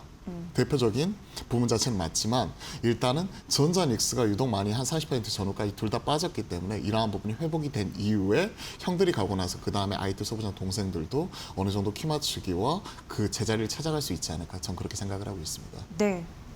형 따라 아우 가겠다. 이렇게 네. 전망을 해주자고요. 테슬라로 넘어가 볼게요. 네네. 테슬라가 최대 실적 냈거든요. 근데 영업이익이 반토막 났다는 거예요. 네. 그래서 시간외 주가에서 별로 반응 안 했나 싶기도 하고 어떻게 보셨습니까? 테슬라 주가는 잘 못 봤습니다, 솔직히. 앞서 이제 네. 그 알파벳과는 좀 차별화되는 모습이 나타났는데 네, 네, 네. 테슬라 같은 경우는 매출액 282억 불로 탑라인 자체는 어느 정도 추정치에 비트하는 모습이 나타났었지만 영업 이익단이 4억 불, 특히나 잉여 현금 흐름이 마이너스 10억 9천만 불 기록을 하면서 어느 정도 지금 계속적인 투자적인 부담감 이런 부분이 나타나고 있고, 그러한 가운데 우리가 추정을 했었던 EPS 추정치 또한 그 기존 예상치가 대략 한 49센트였는데 지금 네. 실질적으로 33센트 나오면서 크게 하향 언더퍼폼하는 모습이 나타나면서 실질적인 시장에서는 어닝 쇼크로 받아들이고 있는 이러한 상황입니다. 결국은 시장에서 이런 것 같아요. 당장 그 실적이나 이런 부분은 차별화되는 모습 못하지만 우리가 기대했었던 로보택시라든지 그리고 옵티머스 생산 이런 부분이 네, 양산이 네. 본격화되면서 실질적으로 이에 따른 다시 한번 세상을 변화시켜 주길 바라는 이런 성장성에 베팅하는 부분인데, 우리나라도 그렇거니와 미국 같은 경우도 10년물 국채금리가 지금 현재 4.65 넘나들고 있는 상황에서 금리에 대한 부담감으로 인해서 아무래도 다시 한번 이런 성장주에 베팅하는 움직임 자체가 크게 흔들리고 있다라고 저는 생각을 하고 있습니다. 네. 그리고 주주들이 아무래도 테슬라와 스페이스X의 합병이 네. 좀 굉장히 궁금해하는데 또 CEO 머스크 CEO가 이걸 좀 즉답을 회피했다고 하더라고요. 네. 이런 이슈가 주가에 미치는 영향 어떻게 좀 계산을 해봐야 될까요? 장기적으로 합병을 할 수 네. 있겠지만 일단 단기적으로 스페이스X 같은 경우에는 지금 상장 직후에 기록했었던 그 주가 자체를 전혀 회복하지 못하는 모습이 나타나면서 계속해서 우하향하는 모습이고, 그리고 상장 이후에 지금 한 달 차 오버행에 대한 물량에 대한 부담감 한 20% 가까이 지금 추가적으로 상장을 한다고 하죠. 그에 따른 부분은 수급적인 부분을 좀 털어내야 된다고 생각을 하고 있습니다. 네. 그렇게 본다면 장기적으로 이제 합병을 할 수도 있겠죠. 하지만 당장은 스페이스 X 같은 경우에는 수급적인 부담에 대한 이런 그 발목을 잡는 요인이 있기 때문에 테슬라 주주 입장에서는 당장 합병은 오히려 득보다 실이 더 크다. 저는 그렇게 생각을 합니다. 네, 워낙 중요한 그런 기업들의 실적 발표가 미국장 끝난 이후에 막 줄줄이 나왔기 때문에 네, 텍사스 맞아요. 인스트루먼트 그룹도 그렇고 그런 부분으로 저희가 좀 정리를 해드렸고요. 오늘 전반적으로 그러다 보니까 어쨌든 시장은 플러스가 나고 있고 외국인 매수도 좀 붙고 있는 상황이고 네. 코스피는 좀 4거래 연속 붙고 있는데 사실 아직 추세는 그려진 건 아니잖아요. 추세는 계속 이어져야지 추세를 그린 거니까 외국인 수가 좀 들어왔으면 좋겠는데 대표님 어떻게 보세요? 일단 어제 상당히 의미 있는 변화가 나타났어요. 수급에서. 네, 수급에서요. 어제 시장 전반적으로 보면 되게 안 좋았었죠. 갭 상승 띄워놓고 시작을 해가지고 완전 패대기 쳐버리니까 가슴이 많이 아팠었는데 이러한 부분 같은 경우에는 SK 하이닉스 미국 인텔 오하이오 공장 인수에 대한 부분 자체를 전면 부인하는 가운데 투자에 대한 노이즈와 더불어서 이런 그 호르무즈 해협뿐만이 아니라 이제 홍해까지도 막히면서 일정 부분은 또 유가 상승과 이런 부분이 금리 인상을 자극을 하면서 시장 전반적인 매도 압력으로서 작용을 하는 모습이었죠. 오늘 같은 경우에는 오히려 야간 선물이 한 1.7% 정도 올라오면서 갭 상승 출발했었고 전자, 닉스 그리고 여타 나머지 다른 종목들까지 쭉 순환의 확산이 나타나고 있는데 그 키를 쥐고 있는 게 외인이라고 생각을 합니다. 어제 외인이 한 3조 5천억 정도 순매수했어요. 네. 앞에서 분위기는 상당히 안 좋았다라고 말씀드렸는데 외인들을 중심으로 어느 정도 순매수하는 모습이 오늘까지 4거래일 연속 잡히고 있고, 그동안에는 외인들이 좀 일부 사더라도 전자 닉스만 선택적으로 대응하는 모습이었다면 오늘은 AI 하드웨어뿐만이 아니라 앞에서 이제 마음 AI 이런 종목들도 상한가 가는 거 보면서 소프트웨어까지 이제 같이 올라오고 있구나. 그러면서 전반적인 확산이 나타나고 있구나라는 시장의 분위기 변화 자체가 지금 나타나고 있거든요. 이러한 것들을 보면 지금은 상당히 좀 긍정적인 부분으로서 지금 바라봐줘야 되지 않을까 그렇게 생각을 합니다. 네. 사실 지난 2달 동안에 놓고 보시면 코스피는 뭐 한 달 동안에 대략 한 31%? 30% 넘게 빠졌고, 그리고 코스닥 같은 경우에도 한 41% 빠졌나요? 그러한 모습이 2달 동안에 나타났었기 때문에 금융 위기도 아닌데 이건 너무나 낙폭 과다라고 생각을 하고 있고요. 밸류에이션 멀티플 측면에서 놓고 보더라도 코스피 선행 PER 대비해가지고 지금 뭐 5.6배 어제 그렇게 봤거든요. 그런 것들 생각을 하면 진짜 이건 해도 너무한 거 아닌가. 그러면 어느 정도 저가 매수가 들어올 시기 이런 부분이 지금 분명히 어느 정도 도래했다라고 생각을 하고 있습니다. 네, 이게 왜 중요하냐면 지금 증시가 많이 떨어져서 가격 굉장히 착해졌잖아요. 네. 그러니까 적극 매수의 구간인가? 그렇다면 외국인 매수가 좀 들어주면 좀 안심하면서 살 수 있잖아요. 네. 이거 굉장히 중요한 시그널이라서 그쵸. 여쭤봤고 답을 해주신 것 같습니다. 개인들이 더 팔지만 않아도 다행인 것 같아요. 네, 더 지금. 팔지 않고 조금만 사주니까 네. PER 뭐 5.6배, 7배에서 지금 확 들어올리는 거죠. 네, 어려운 결과는 있었지만 이 결과가 어쨌든 벌어진 일이기 때문에 여기서 조금 더 용기를 내서 실탄을 투입할지 굉장히 중요한 분기점이다. 이렇게 좀 말씀을 해주신 듯하고요. 올해 코스피 매수 사이드카가 20번 발동을 했는데 전체가 40이었대요, 누적. 그러니까 누적이 40인데 올해가 20이 얼마나 큰 변동성을 우리가 지금 안고 가는 거라는 생각이 들거든요. 전략 어떻게 세워봐야 될까요? 그러니까 네. 지금 이거를 어느 정도 이제 시장에서의 뉴노멀로 받아들이고 있는 이러한 상황인 것 같아요. 이번 달만 들어서도 거의 한 3일 중에서 이틀은 사이드카 걸릴 정도로 네. 급등급락 이런 것들이 계속 되풀이되고 있는데 그러한 가운데 지금 현 시점에 나타나고 있는 코스피 변동성 지수, V코스피 같은 경우가 80포인트대 이런 고변동성 장세가 계속 지속이 되고 있고 이러한 것들이 단일 종목 레버리지 상장 이후에 좀 더 가속화되었다는 측면에서 시장에서는 일부 그 정책 당국에서는 보완책까지 또 내놓으면서 빠르게 진화하려는 모습이 나타나고 있죠. 하지만 워낙 이제 골이 깊었기 때문에 어느 정도 반등이 나올 때도 이에 따른 사이드카 이런 부분이 계속 나타나는 모습이 있고 사실 내심 저 오늘도 추가적으로 좀 나타나길 바랬거든요. 네. 물론 윗방으로요. 이런 것들이 나타나길 바랬는데 계속해서 흔들어버리면 정신이 없는 것 같아요.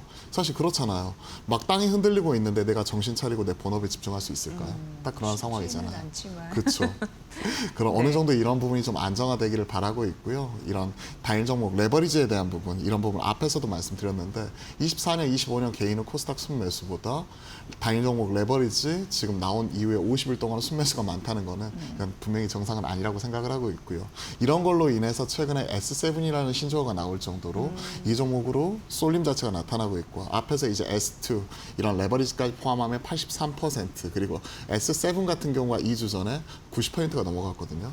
2,700개가 넘는 종목이 있는데 그 중에서 7종목이 90%면 나머지 2,700 종목은요. 10%도 안 되는 부분이잖아요. 이러한 부분이 좀 어느 정도 완화가 되었으면 좋겠습니다. 네. 코스닥 뭐 반등한다 하더라도 역시 성에 안 찹니다. 네, 코스닥. 그렇죠. 코스닥 전략. 왜냐면 이제 2차 전지, 바이오 이런 섹터들이 좀 가져야지 소부장 그런 네. 부분이 이제 코스닥 천까지 갈 수 있을 텐데 너무나 지금 헤매고 있거든요.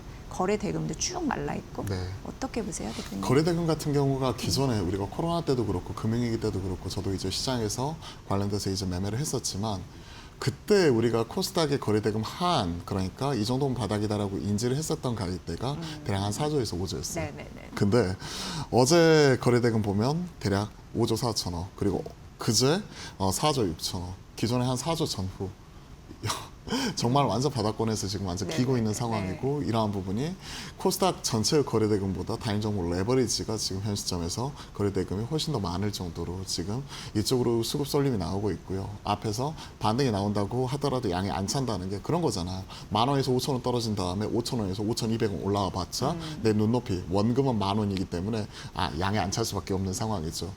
분명히 어느 정도 좀 회복이 돼야 된다고 생각을 합니다.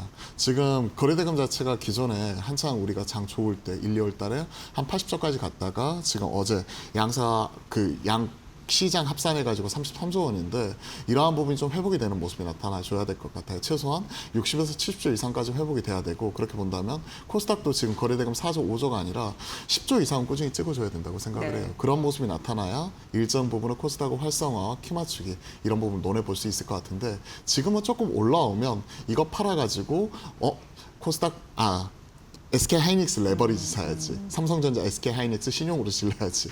뭐 이러한 인식의 쏠림 자체가 나타나기 때문에 이런 부분이 좀 해소가 되는 모습이 나타나면 그 이후에 코스닥을 바라볼 수 있을 것 같고요. 그럼 언제 돌릴 수 있느냐? 코스닥 활성화 정책 연초부터 얘기했잖아요. 네. 이에 따른 뭔가 가시적인 뭔가가 대책이 나와줘야 될 것 같아요. 아직은 조용해요. 네. 7월 1일부터 30일까지 코스닥 30주년 행사할 때 사실 내심 나오기를 바랬거든요. 근데 그때 얘기만 하고 올해 한 8월, 9월 달 넘어서 나온다면서요. 근데 아직까지 뭔가 안 나왔잖아요. 코스닥 벤처펀드 뭐 관련돼서 이제 추가적인 국민성장펀드 자금 집행이라든지 이런 것들도 아직까지는 눈에 보이지 않고요. 그런 부분이 좀 나아져야 된다고 생각을 합니다. 네. 일단 확실한 건 이제 가격이 저렴해진 건 맞는 것 같습니다. 거기서 잘 골라야지 되는 네. 건데 일단 안 되는 거는 과감하게 제외하고 되는 영역에서 탑픽 좀 골라주세요. 탑픽 픽이면 일단 저도 이걸 좀 고민을 했거든요. 근데 오늘 지금 시장에 반응이 나오는 쪽이 물론 AI 칩 쪽 반도체도 있지만 실제 AI 쪽으로 돈을 버는 쪽으로서 전 전력 설비도 상당히 긍정적으로 봐요. 전력, 예. 설비. 전력 예. 설비가 지난 5월 초에 고점을 형성한 이후에 단기적으로 한 40에서 50% 정도 두 달 동안에 빠졌어요. AI 쪽 칩이 빠지니까 같이 빠지는 부분인데 오늘 LS 일렉트릭이 실적 발표를 했거든요. 네. 그러면서 지금 분위기 반전을 꾀하고 있습니다. 즉 AI 인프라 쪽에서 실제 돈을 버는 기업에 주목을 하자. 앞에서 우리가 알파벳 실적을 통해서 캐펙스 투자에 대해서는 이상무 오히려 상단을 올려잡는 모습이 나왔기 때문에 네네. 그네들은 수익성 부담이 있지만 실제 이쪽에 납품을 하고 있는 기업들 입장에서는 수익성을 좀 더 끌어올릴 수 있는 부분이 나타나고 있어요. 오늘 LS 일렉트릭이 장중 실적 발표를 통해서 지금 영업이익 1,785억 기록을 했는데 지금 시장의 눈높이가 얼마였냐면 1,500억대에 불과했어요. 그렇기 때문에 대략 시장의 추정치 대비해서 지금 한 8% 이상 비트하는 모습이 나오면서 서프라이즈까지는 아니지만 상당히 긍정적인 모습이 나오고 있고 이제 컨커를 통해서 확인을 해봐야 되겠지만 추가적인 수주 잔고 이런 부분이 빅테크, 하이퍼스케일러 향의 직납을 통해서 얼마만큼 늘어나는지 배전 패키지 양 수주 이런 부분이 더 늘어나는지를 살펴보게 되면 여기서 이제 단기적으로 한 40% 이상 급락을 했기 때문에 오늘 올라왔다고 하더라도 저는 여기서 추가적으로 더 올라갈 수 있는 업사이드는 충분히 남아있다고 생각을 하고 있습니다. 네. 오, 대표님이 말씀하실 때 차트 보니까 3월에 92만 원까지 갔었는데 지금 20만 원까지 떨어졌으니까 굉장히 많이 떨어진 거예요. 이거 액병에서 그래요. 그래요? 그렇죠. 그거는. 그래서 예. 실질적으로는 대략 한 34만 원 전후라고 34만 원. 수정 주가로 보면 네. 34만 원 전후라고 보시면 되고 지금 오늘 20만 원까지 회복을 했기 때문에 네. 고점 대비해서도 지금도 보면 한 40% 정도 가까이 떨어져 있는 상황이죠. 그러니까 고점에서는 40% 그럼 계산이 맞는 거네요. 네, 그렇죠. 그러니까 앞으로 전력 수주에 대한 기대감이나 AI 인프라 확대에 대한 그런 성장 모멘텀이 있기 때문에 긍정적인 걸 가져갈 수 있겠네요. 저 오늘의 탑픽으로 제시를 해주셨습니다. 네, 그렇습니다. 네, 실적 분석도 해주셨고요. 자, 그럼 전력 설비 앞으로 저희 관심 있게 보면서 좀 자주 나와주세요. 네, 오늘 같이 불러주십시오. 해보니까 의미가 좀 있네요. 네. 감사합니다. 중요한 모멘텀이 있는 자리에서 또 좋은 인사이트 드리도록 하겠습니다. 박창윤 GL 리서치 대표의 분석으로 함께 들어봤습니다. 고맙습니다, 대표님. 감사합니다.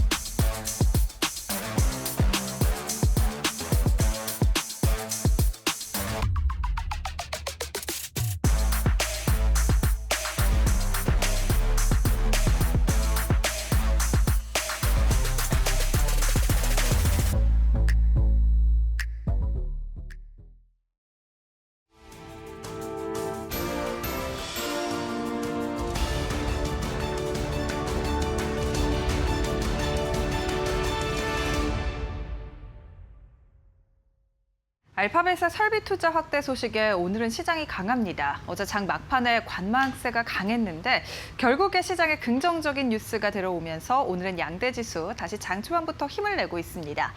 외국인도 어제에 이어 오늘도 조단위 순매수가 들어오고 있습니다. 코스피 오늘은 끝까지 힘을 낼 수 있을지 기대되는데요. 현재 양 지수 상황 바로 열어보겠습니다. 코스피와 코스닥 2% 넘게 상승하고 있습니다. 장중에 코스피가 7,000선을 넘어서면서 4% 가까운 상승 탄력이 붙기도 했었습니다. 현재 시간 기준으로는 6,980선 부근 지나가면서 7,000선은 아쉽게 내려놨는데요. 코스닥도 2.28%가량 오르면서 770선을 내려놨습니다. 768포인트 지나가고 있고요. 코스피 200은 2.8%가량 오르고 있습니다. 상승 탄력이 조금 둔화가 된 상황인데 장 후반까지 흐름을 꼭 지켜보셔야겠습니다. 지수 상황 살펴봤고 매매 동향 바로 열어보도록 하겠습니다. 오늘 외국인의 순매수가 이어지고 있다는 점은 긍정적인데요. 외국인이 1조 원 넘게 사들이고 있습니다. 어제도 3조 5천억가량 사들이면서 시장을 4거래 연속으로 사들이고 있는 외국인이고 오늘도 오전장 들어서 1조 넘게 시장을 사들이고 있습니다. 기관은 30억가량 사들이고 있는데 기관의 매수폭이 줄어들었습니다. 장중에 4% 가까운 지수 상승 탄력은 기관, 특히 연기금의 강한 순매수가 뒷받침되면서 일어났는데 현재 시간 기준으로 다시 기관이 매수폭을 줄이면서 관망세를 보이고 있는 상황이고요. 이에 따라 지수도 상승 탄력이 조금은 둔화됐습니다. 개인은 1조 원가량 팔고 있습니다. 코스닥 매매 동향도 함께 살펴보시죠. 오늘 코스닥은 개인과 외국인의 순매도 나타납니다. 외국인이 순매수에서 순매도로 손바뀜 현상이 일어났고요. 개인은 500억가량 팔고 있습니다. 기관은 500억가량의 순매수 계속해서 이어지고 있는 상황입니다. 원달러 환율 함께 체크해보겠습니다. 오늘 원달러 환율은 1,468원 선까지 저점을 낮췄습니다. SK하이닉스의 ADR 효과로 달러 유입이 가시화되고 있고 이에 따라 원달러 환율은 저점을 낮추면서 외국인 수급에는 긍정적인 영향을 주고 있습니다. 1,468원 선 지나갑니다. 네, 이렇게 오늘 시장 상황 간단하게 살펴봤는데요. 중요한 투자 뉴스는 어떤 게 있는지 바로 이어서 살펴보도록 하겠습니다. 알파벳의 실적에서 AI 설비 투자를 크게 늘리는 것이 확인됐습니다. 특히 KB증권은 빅테크의 설비 투자 확대의 가장 큰 수혜주로 삼성전자를 주목했는데요. 70만 전자에 대한 가능성까지 내비쳤습니다. 간밤 알파벳은 2분기 매출이 지난해 같은 기간보다 24% 늘어난 1,198억 달러, 주당 순이익은 9.11달러를 기록했다고 밝히면서 시장의 전망치를 상회하는 실적을 발표했습니다. 더 주목되는 건 올해 AI 설비 투자를 크게 늘렸다는 건데요. 올해 AI 설비 투자 가이던스는 약 2,050억 달러로 기존 가이던스 1,900억 달러보다 더 높아졌습니다. 빅테크 설비 투자 확대가 확인되며 오늘 국내 반도체주가 강합니다. KB증권은 구글의 인프라 확대 속 메모리 공급 부족이 2028년까지 이어질 것이고 3분기 메모리 가격도 최소 30% 인상될 것이라고 분석했습니다. 이에 따라 삼성전자 목표가를 60만 원으로 제시했는데 강세장에서는 70만 전자도 달성 가능하다고 내다봤습니다. 이러한 가운데 오늘 삼성전자 주가는 3% 가까운 상승세 이어가고 있습니다. 장중에 5% 가까운 급등세가 붙기도 했었는데 현재 시간 2.8% 상승하고 있습니다. 26만 8천 원 선 거래되고 있고요. SK하이닉스 주가도 3%가량 오르고 있습니다. 188만 6천 원 선, 장중 190만 원 선 돌파를 해냈지만 오늘 190만 원 선 아래에서 다시 움직이고 있고요. 빅테크 투자 확대가 확인되며 전력 설비주들도 강합니다. LS 일렉트릭 8%가량 급등, 20만 원 선 다시 회복해냅니다. 대원전선 주가도 8% 상승하면서 13,160원 선 거래되고 있습니다. 오늘 메모리 반도체주의 상승과 함께 주목받고 있는 종목이 있습니다. 바로 기판주 삼성전기인데요. 빅테크의 캐펙스 확대에 따른 수혜감 그리고 글로벌 기업과의 공급 계약 소식까지 더해지면서 MLCC 업종의 매기세를 이끌고 있습니다. 삼성전기는 오늘 글로벌 빅테크 기업과 약 3천억 원 규모의 AI 서버용 MLCC 공급 계약을 체결했다고 공시했습니다. 계약 기간은 내년 1월부터 12월까지고요. 공급 제품은 고객사의 AI 서버와 데이터 센터 시스템에 적용됩니다. 삼성전기는 글로벌 빅테크의 꾸준한 러브콜을 받고 있습니다. 지난 6월 약 1조 5천억 원 규모의 실리콘 커패시터 장기 공급 계약에 이어서 6월에도 4,500억 원 규모의 AI 서버용 MLCC 공급 계약을 체결한 바 있습니다. 삼성전기의 오늘 수주 소식에 국내 기판주가 함께 강세 탄력 붙고 있는데요. 삼성전기 주가부터 바로 열어보겠습니다. 140만 8천 원 선 거래되고 있고요. 5% 넘는 강세 유지 중입니다. LG이노텍은 8월 MSCI 정기 변경에서 LG이노텍이 종목 편입이 될 것이다라는 기대감 나타나고 있습니다. 이에 따라 오늘 3% 가까운 상승세 유지 중이고요. 66만 5천 원 선 거래되고 있습니다. 삼화전자 주가도 26% 가까이 급등 중인데 장중에 상한가 도달하기도 했습니다. 현재 시간 3,270원 선 거래됩니다. 삼화콘덴서 주가는 1%가량 상승 중입니다. 87,200원 선 거래되고 있습니다. 중동 지역의 지정학적 리스크가 재부각되면서 국제유가가 치솟고 있지만 오히려 신재생 에너지주는 수혜주로 부각되면서 주가가 강세 탄력 이어가고 있습니다. 특히 SK 이터닉스의 주가는 코스피가 변동성을 보인 한 달 동안 주가는 50% 넘게 급등했습니다. 미국과 이란 간 충돌이 거세지며 국제유가가 연일 급등하고 있기 때문인데요. 현재 시간 22일 미국 WTI 선물 가격은 전장 대비 약 3% 오른 배럴당 86달러, 브렌트유 선물은 배럴당 94달러로 마감했습니다. 앞서 친이랑 무장 세력인 후티 반군이 사우디압 해상 봉쇄를 선언한 데 이어서 6척의 유조선이 회항 중이라는 보도가 나왔습니다. 트럼프 대통령은 이에 대해서 후티 반군이 홍해를 봉쇄한다면 이란의 핵시설을 타격할 것이라면서 이란에 대한 거센 압박을 강화했습니다. 호르무즈에 이어 홍해까지 봉쇄될 위협에 에너지 공급망에 대한 우려는 더욱더 커지고 있고요. 국제유가는 상승세를 보이면서 국내 신재생주가 부각되고 있는 건데요. 현재 주가 함께 열어보도록 하겠습니다. SK 이터닉스 무려 24% 넘게 급등하면서 오늘 시장 가장 강한 상승 탄력 붙고 있습니다. 77,000원 선까지 넘어서면서 지난 4월 경신했던 고점을 다시 경신해냅니다. 52주 신고가 경신 중이고요. SK 오션플랜트도 22% 넘게 급등, 태양광뿐만 아니라 풍력 관련된 종목까지 오늘 신재생주 부각되고 있습니다. 17,700원 선 거래됩니다. 그리고 오늘 대명에너지도 16% 넘게 오르면서 신재생 테마가 가장 강한 상승 탄력 붙고 있다는 점 확인되고 있습니다. 코스피가 다시 힘을 낼 수 있을까요? 우려했던 알파벳의 설비 투자 규모 축소도 없었고 오히려 설비 투자 확대가 강조됐습니다. 다만 국제유가 상승에 부담이 남아있기 때문에 뒷심이 이어질 수 있을지가 오늘 시장의 관건인데요. 그 어느 때보다 장후반에 대한 관심이 높으실 것 같습니다. 오늘장 대응 방안까지 저희와 함께 이어서 알아보시죠.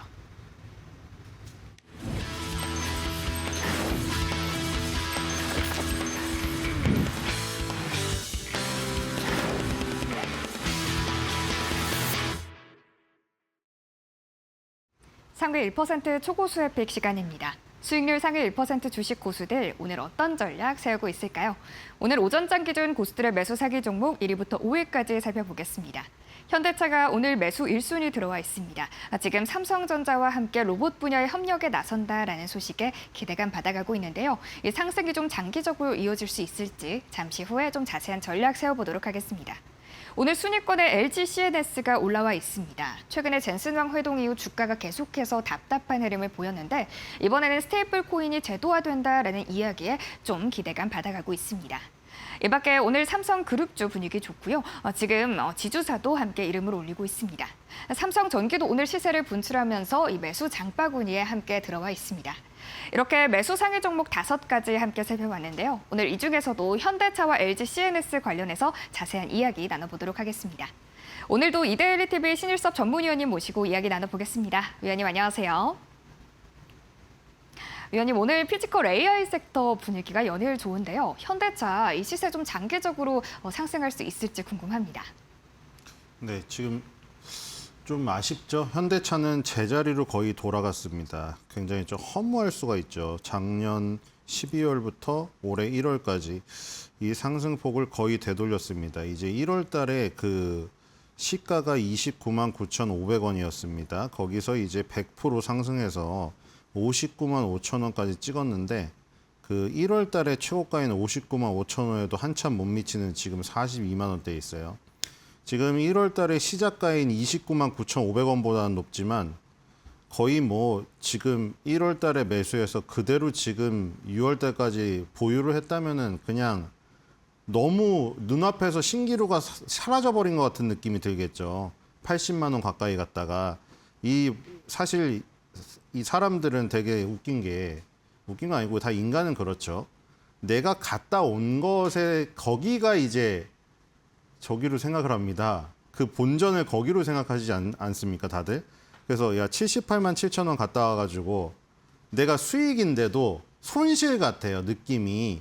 예를 들어 29만 원대 굉장히 운 좋게 샀다고 하더라도 78만 7천 원을 받기 때문에 난 지금 주당 10몇만 원 그래도 수익인데도 손실 본 걸로 생각해. 30만 원 손실 봤네.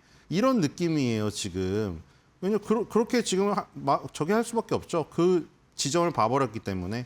근데 지금 어쨌든 간에 이제 20개월 선에 다가서고 있어서 굉장히 지금 확률 높은 그 지지 구간에 오고 있어요. 왜냐면 작년 말에 거기서 이제 시작이 되어서 항상 거기서 시작되죠. 20개월 선을 돌파하면서 대세가 시작되는데 시작되고 나서 거의 지금 이제 10개월 만에 20개월 선 근처에 옵니다. 그러니까 정말 이거는 신규 매수의 기회죠. 근데 아까 말했듯이 그 스토리가 있기 때문에 작년 말에 사셨던 분들은 다 깎아먹은 거라고 생각을 해서 아마 6월 달 가격까지 갈 때까지 나는 절대 안 팔 거야 이럴 수도 있는데 거기까지 지금 간다고는 굉장히 단언을 못해. 만약에 거기까지 가려면은 이번 상승에 다이렉트로 80만 원을 가야 돼요. 안 그러고 중간에 꺾여가지고 주저앉잖아요. 그러면 이거는 최악의 경우가 됩니다. 그냥 추세가 마지막으로 꺾여서 마지막 상승이 돼버리거든요. 그렇기 때문에 거기까지는 바라보기가 그렇고 본전 생각을 거기다가 맞추면 안 돼요. 내가 78만 7천 원이 본전이라고 그렇게 생각하면 안 되고 지금 여기서 이제 반등이 나올 확률은 높지만 반등이 나올 확률이 높은 것만큼 이제 위에 10개월 선이 지지가 아니라 저항이 될 거를 예상을 해야 돼요.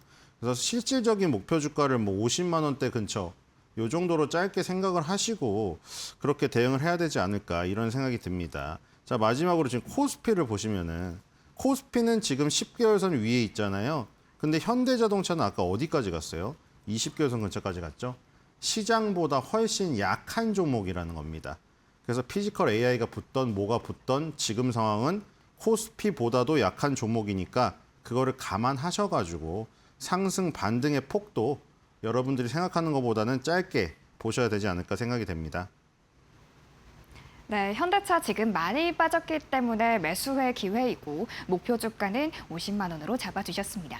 이어서 LG CNS 관련해서도 좀 추가적으로 여쭤보고 싶은데요. LG CNS도 주가 많이 빠졌잖아요. 지금 신규 매수의 기회로 잡아보면 어떨지 궁금합니다.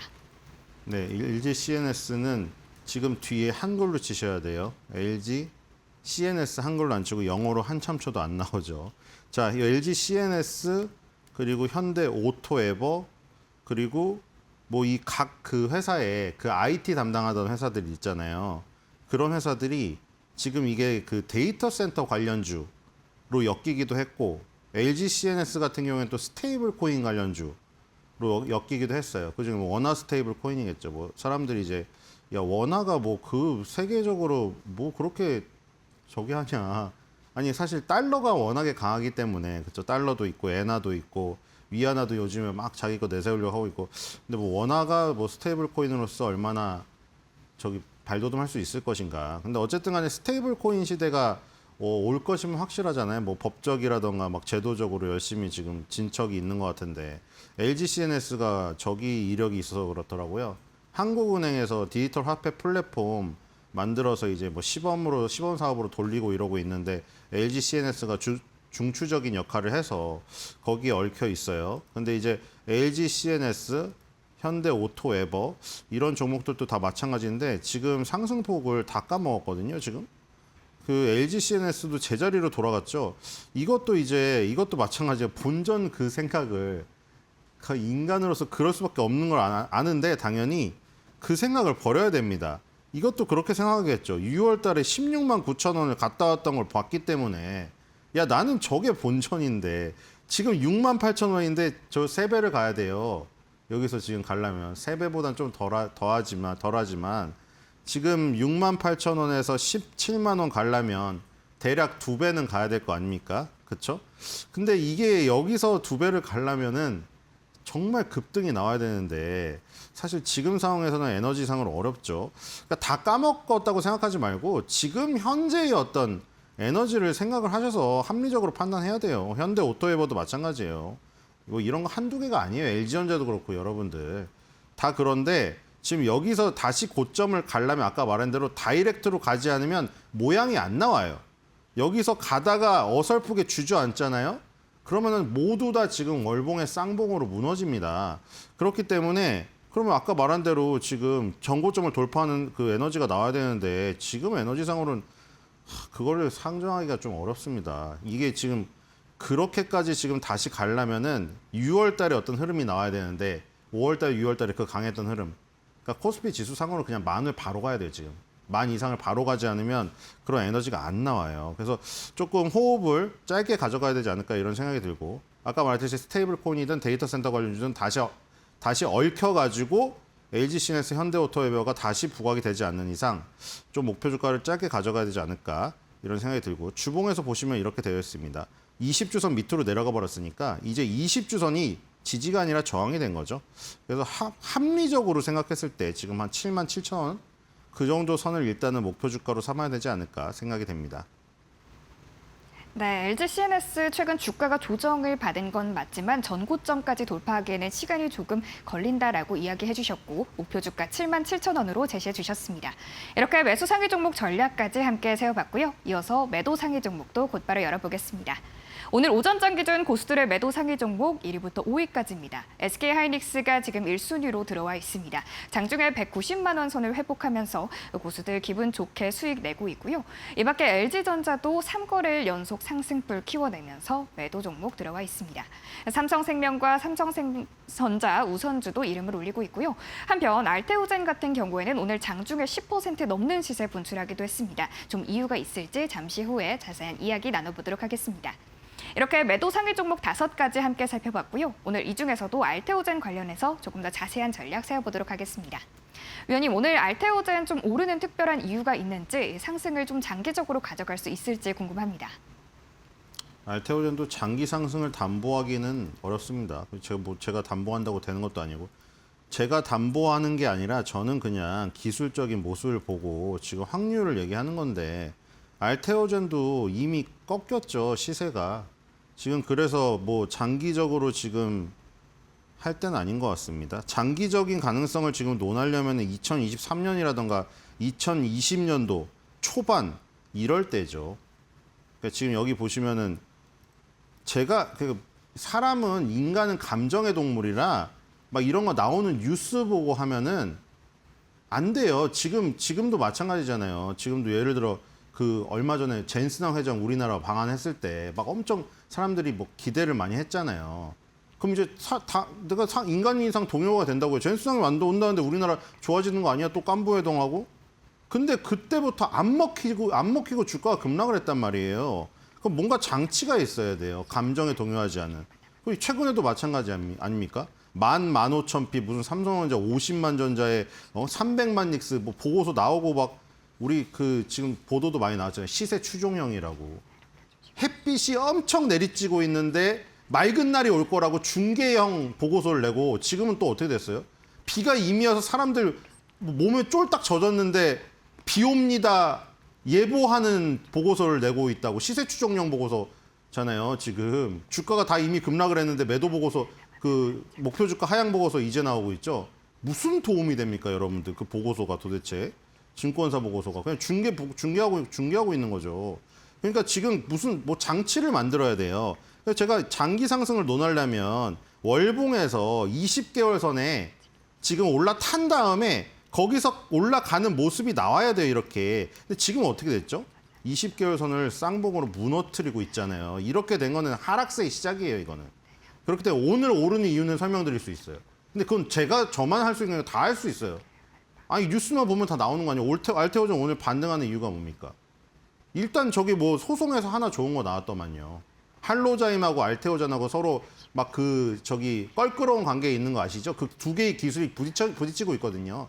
유럽에서 하나 뭐 소송 좋은 거 나왔더라고, 소식이. 그 다음에 오늘 알테오젠이 이제 코스피로 이전하는 거 잠정 보류했어요. 지금 알테오젠이 코스닥 1위잖아요, 시총 지금. 그러니까 잠정 보류해서 알테오젠에겐 좋지 않은데 코스닥 시장에겐 좋은 거죠. 여기서 알테오젠까지 빠져나가 봐요. 지금 코스닥 600 갈 수도 있어요, 이거. 지금 이게 한두 번입니까? 지금 NC소프트 나갔죠, 셀트리온 나갔죠, 옛날에 하나투어 나갔죠. 이 지금 코스닥에서 키워놓으면 다 나가버리니까 코스닥은 도대체 클 수가 없어요. 근데 어쨌든 알테오젠이 일단 안 나간다고 하니까 솔직히 그것도 그렇죠. 에코프로비엠도 그렇고 알테오젠도 가려다가 HLB도 못 간 거죠. 에코프로비엠도 전기차 캐즘 빠져가지고 꺾이니까 못 갔고, HLB는 리보세라님이 통과 안 되니까 못 갔고, 알테오젠도 지금 분위기 안 좋으니까 못 간 거잖아요. 어쨌든 간에 결과론적으로 HLB, 에코프로비엠, 알테오젠 다 남아있어서 그나마 코스닥 시장으로는 다행이에요. 이거 세 개 다 빠져나간다고 생각해보세요, 여러분들. 시총상위에 이 세 개가, 알짜가 어금니가 다 세 개가 나가버리는 거예요, 이게. 그렇기 때문에 알테오젠이 안 나가는 게 좋아요, 코스닥 시장에게는. 근데 어쨌든 간에 장기 투자로는 지금 적절하지 않은 타이밍이다. 단기 반등. 이것도 결론적으로 말하면 합리적인 목표 주가를 얘기했을 때 지금 40만 원 정도밖에 볼 수가 없어요. 제가 20개월 선을 지금 보시면 2023년도부터 이 상승이 시작됐죠. 한 번도 20개월 선 깨지 않다가 지금 깼잖아요. 이렇게 되면 어떻게 되겠어요? 그동안 지지였던 20개월 선이 이젠 저항이 되거든요. 그러니까 합리적으로 생각했을 때 지금 단기적인 목표 주가는 40만 원 정도까지 밖에 못 볼 것 같습니다. 네, 이렇게 주식 고수들의 매도 전략 함께 만나봤습니다. 이어서 버블맵 통해 자세한 섹터별 움직임도 함께 살펴보겠습니다. 먼저 지수부터 체크해보면요. 양시장 동반 강세 보이고 있습니다. 특히 코스피가 조금 더 강한데요. 다만 장중에 7,000선을 회복하는 움직임이 보였지만 지금은 상승폭 조금 줄여서 2.6% 상승에 그치고 있고요. 6,980포인트 지나가고 있습니다. 코스닥도 2.3% 강세 붙어가면서 768포인트 지나가고 있습니다. 이어서 섹터별 움직임도 조금 더 자세히 함께 살펴보시죠. 이 원의 크기가 시장에 관심을 의미하는데 오늘도 반도체가 가장 큰 원으로 포착되고 있습니다. 지금 빨간불로 포착이 되고 있는데 아무래도 오늘 새벽에 알파벳이 시장 예상치를 웃도는 호실적을 발표했기 때문입니다. 클라우드 매출 부분이 80% 이상 올랐고요. 캐펙스 투자도 조금 예상치를 웃도는 그런 호실적을 발표하면서 우리 시장에도 그 훈풍이 불어들고 있습니다. 특히 지금 반도체 테마뿐만 아니라 전기전자 테마 내에서 기판주도 견조한 흐름 보이고 있다라는 점까지 체크해 보시면 좋겠습니다. 또 오늘 건설주도 빨간 원으로 좀 포착이 되고 있는데 건설 테마 내에서 원전, 에너지 쪽이 상당히 투심이 좋습니다. 아무래도 지정 확정 리스크가 부각되면서 국제유가 WTI 지수가 86달러 선까지 치솟은 영향을 받아나가는 것으로 풀이되고요.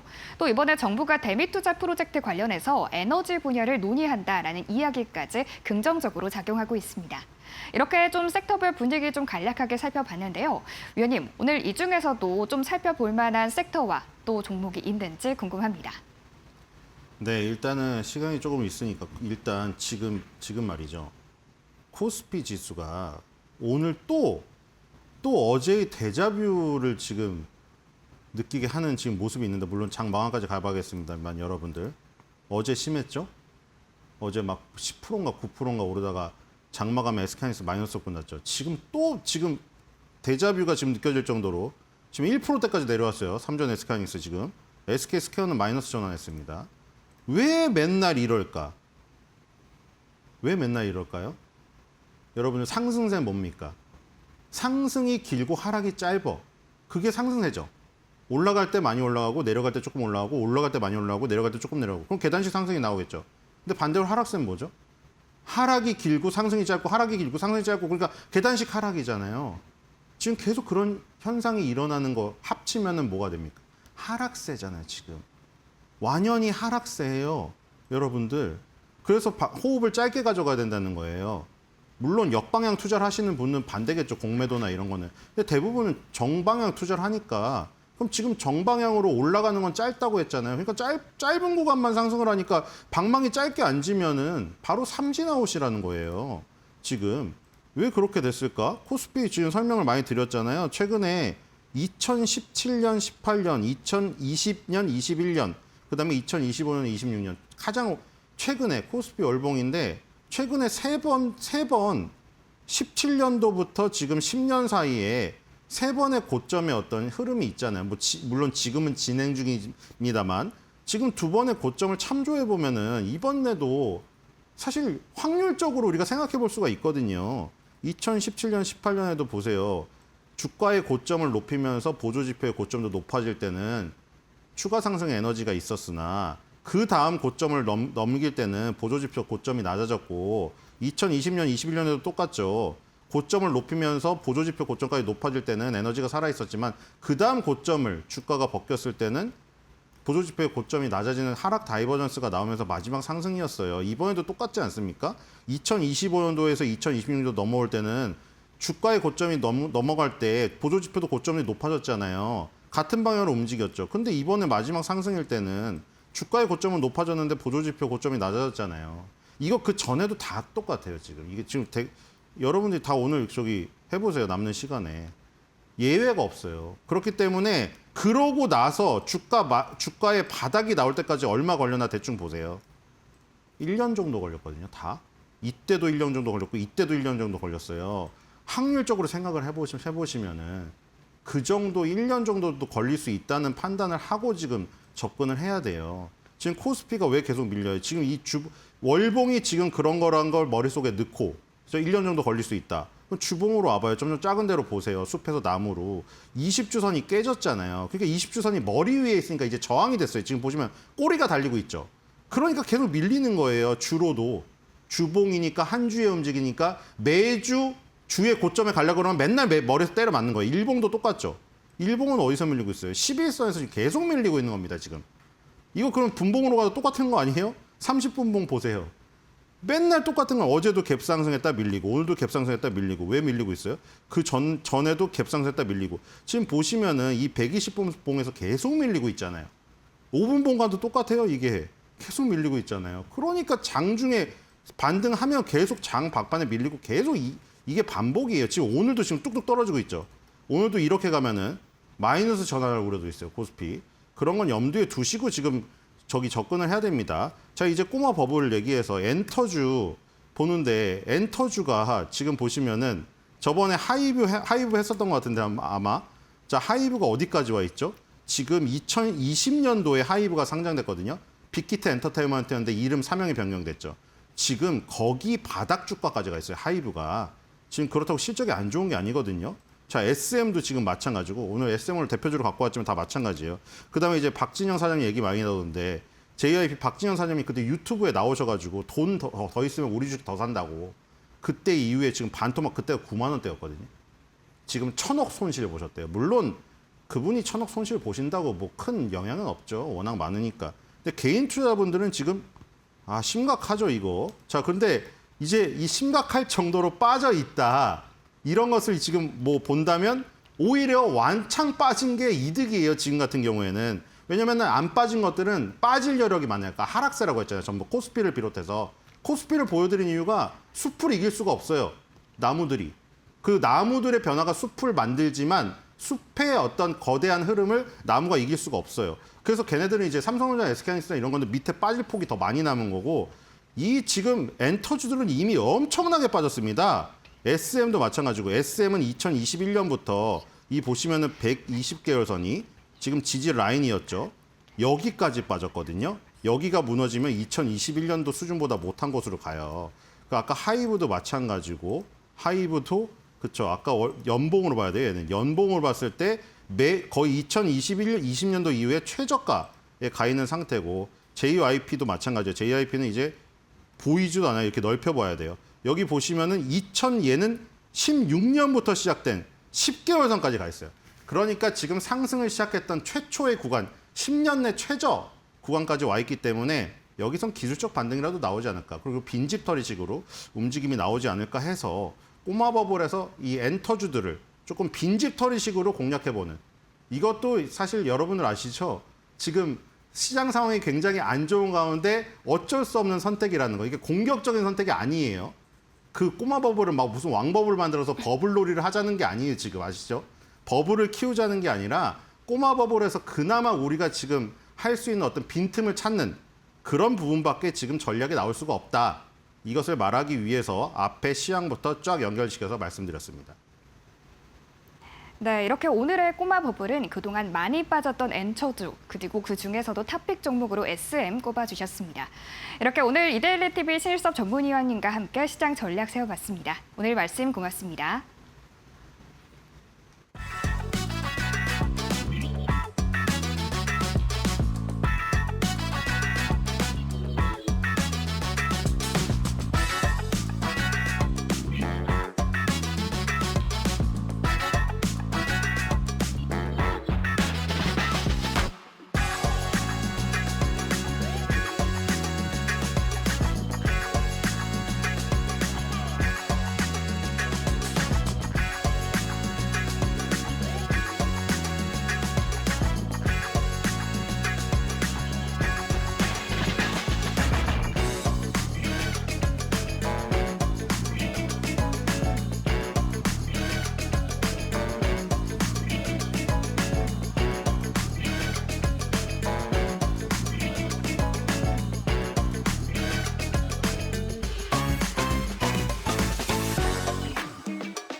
구글의 지주사 알파벳이 2분기 매출 1,198억 달러를 기록하며 시장 기대치를 뛰어넘었다. 주당 순이익 역시 9.11달러로 예상치를 크게 상회하며 AI 투자가 결실을 맺었음을 증명했다. 구글 클라우드 매출이 전년 대비 82%나 폭발하며 전체 실적을 강력하게 견인했다. 제미나이 앱의 월간 이용자는 9억 5천만 명에 달하며 10억 이용자 서비스 진입을 눈앞에 뒀다. 그러나 AI 왕좌를 지키기 위한 비용 부담도 사상 최대치로 치솟았다. 2분기 자본 지출만 449억 달러를 넘어서며 잉여 현금 흐름은 수십 년 만에 처음으로 59억 달러 적자를 기록했다. 데이터 센터와 반도체 확보에 막대한 돈을 부어 넣으면서 현금 창출력에 경고등이 들어왔다. 하지만 엔트로픽 등 투자 자산 가치 상승으로 순이익은 1,120억 달러라는 기록적인 수치를 찍었다. 순다르 피차이 CEO는 풀스택 AI 전략이 완벽하게 작동하고 있다며 강력한 자신감을 드러냈다.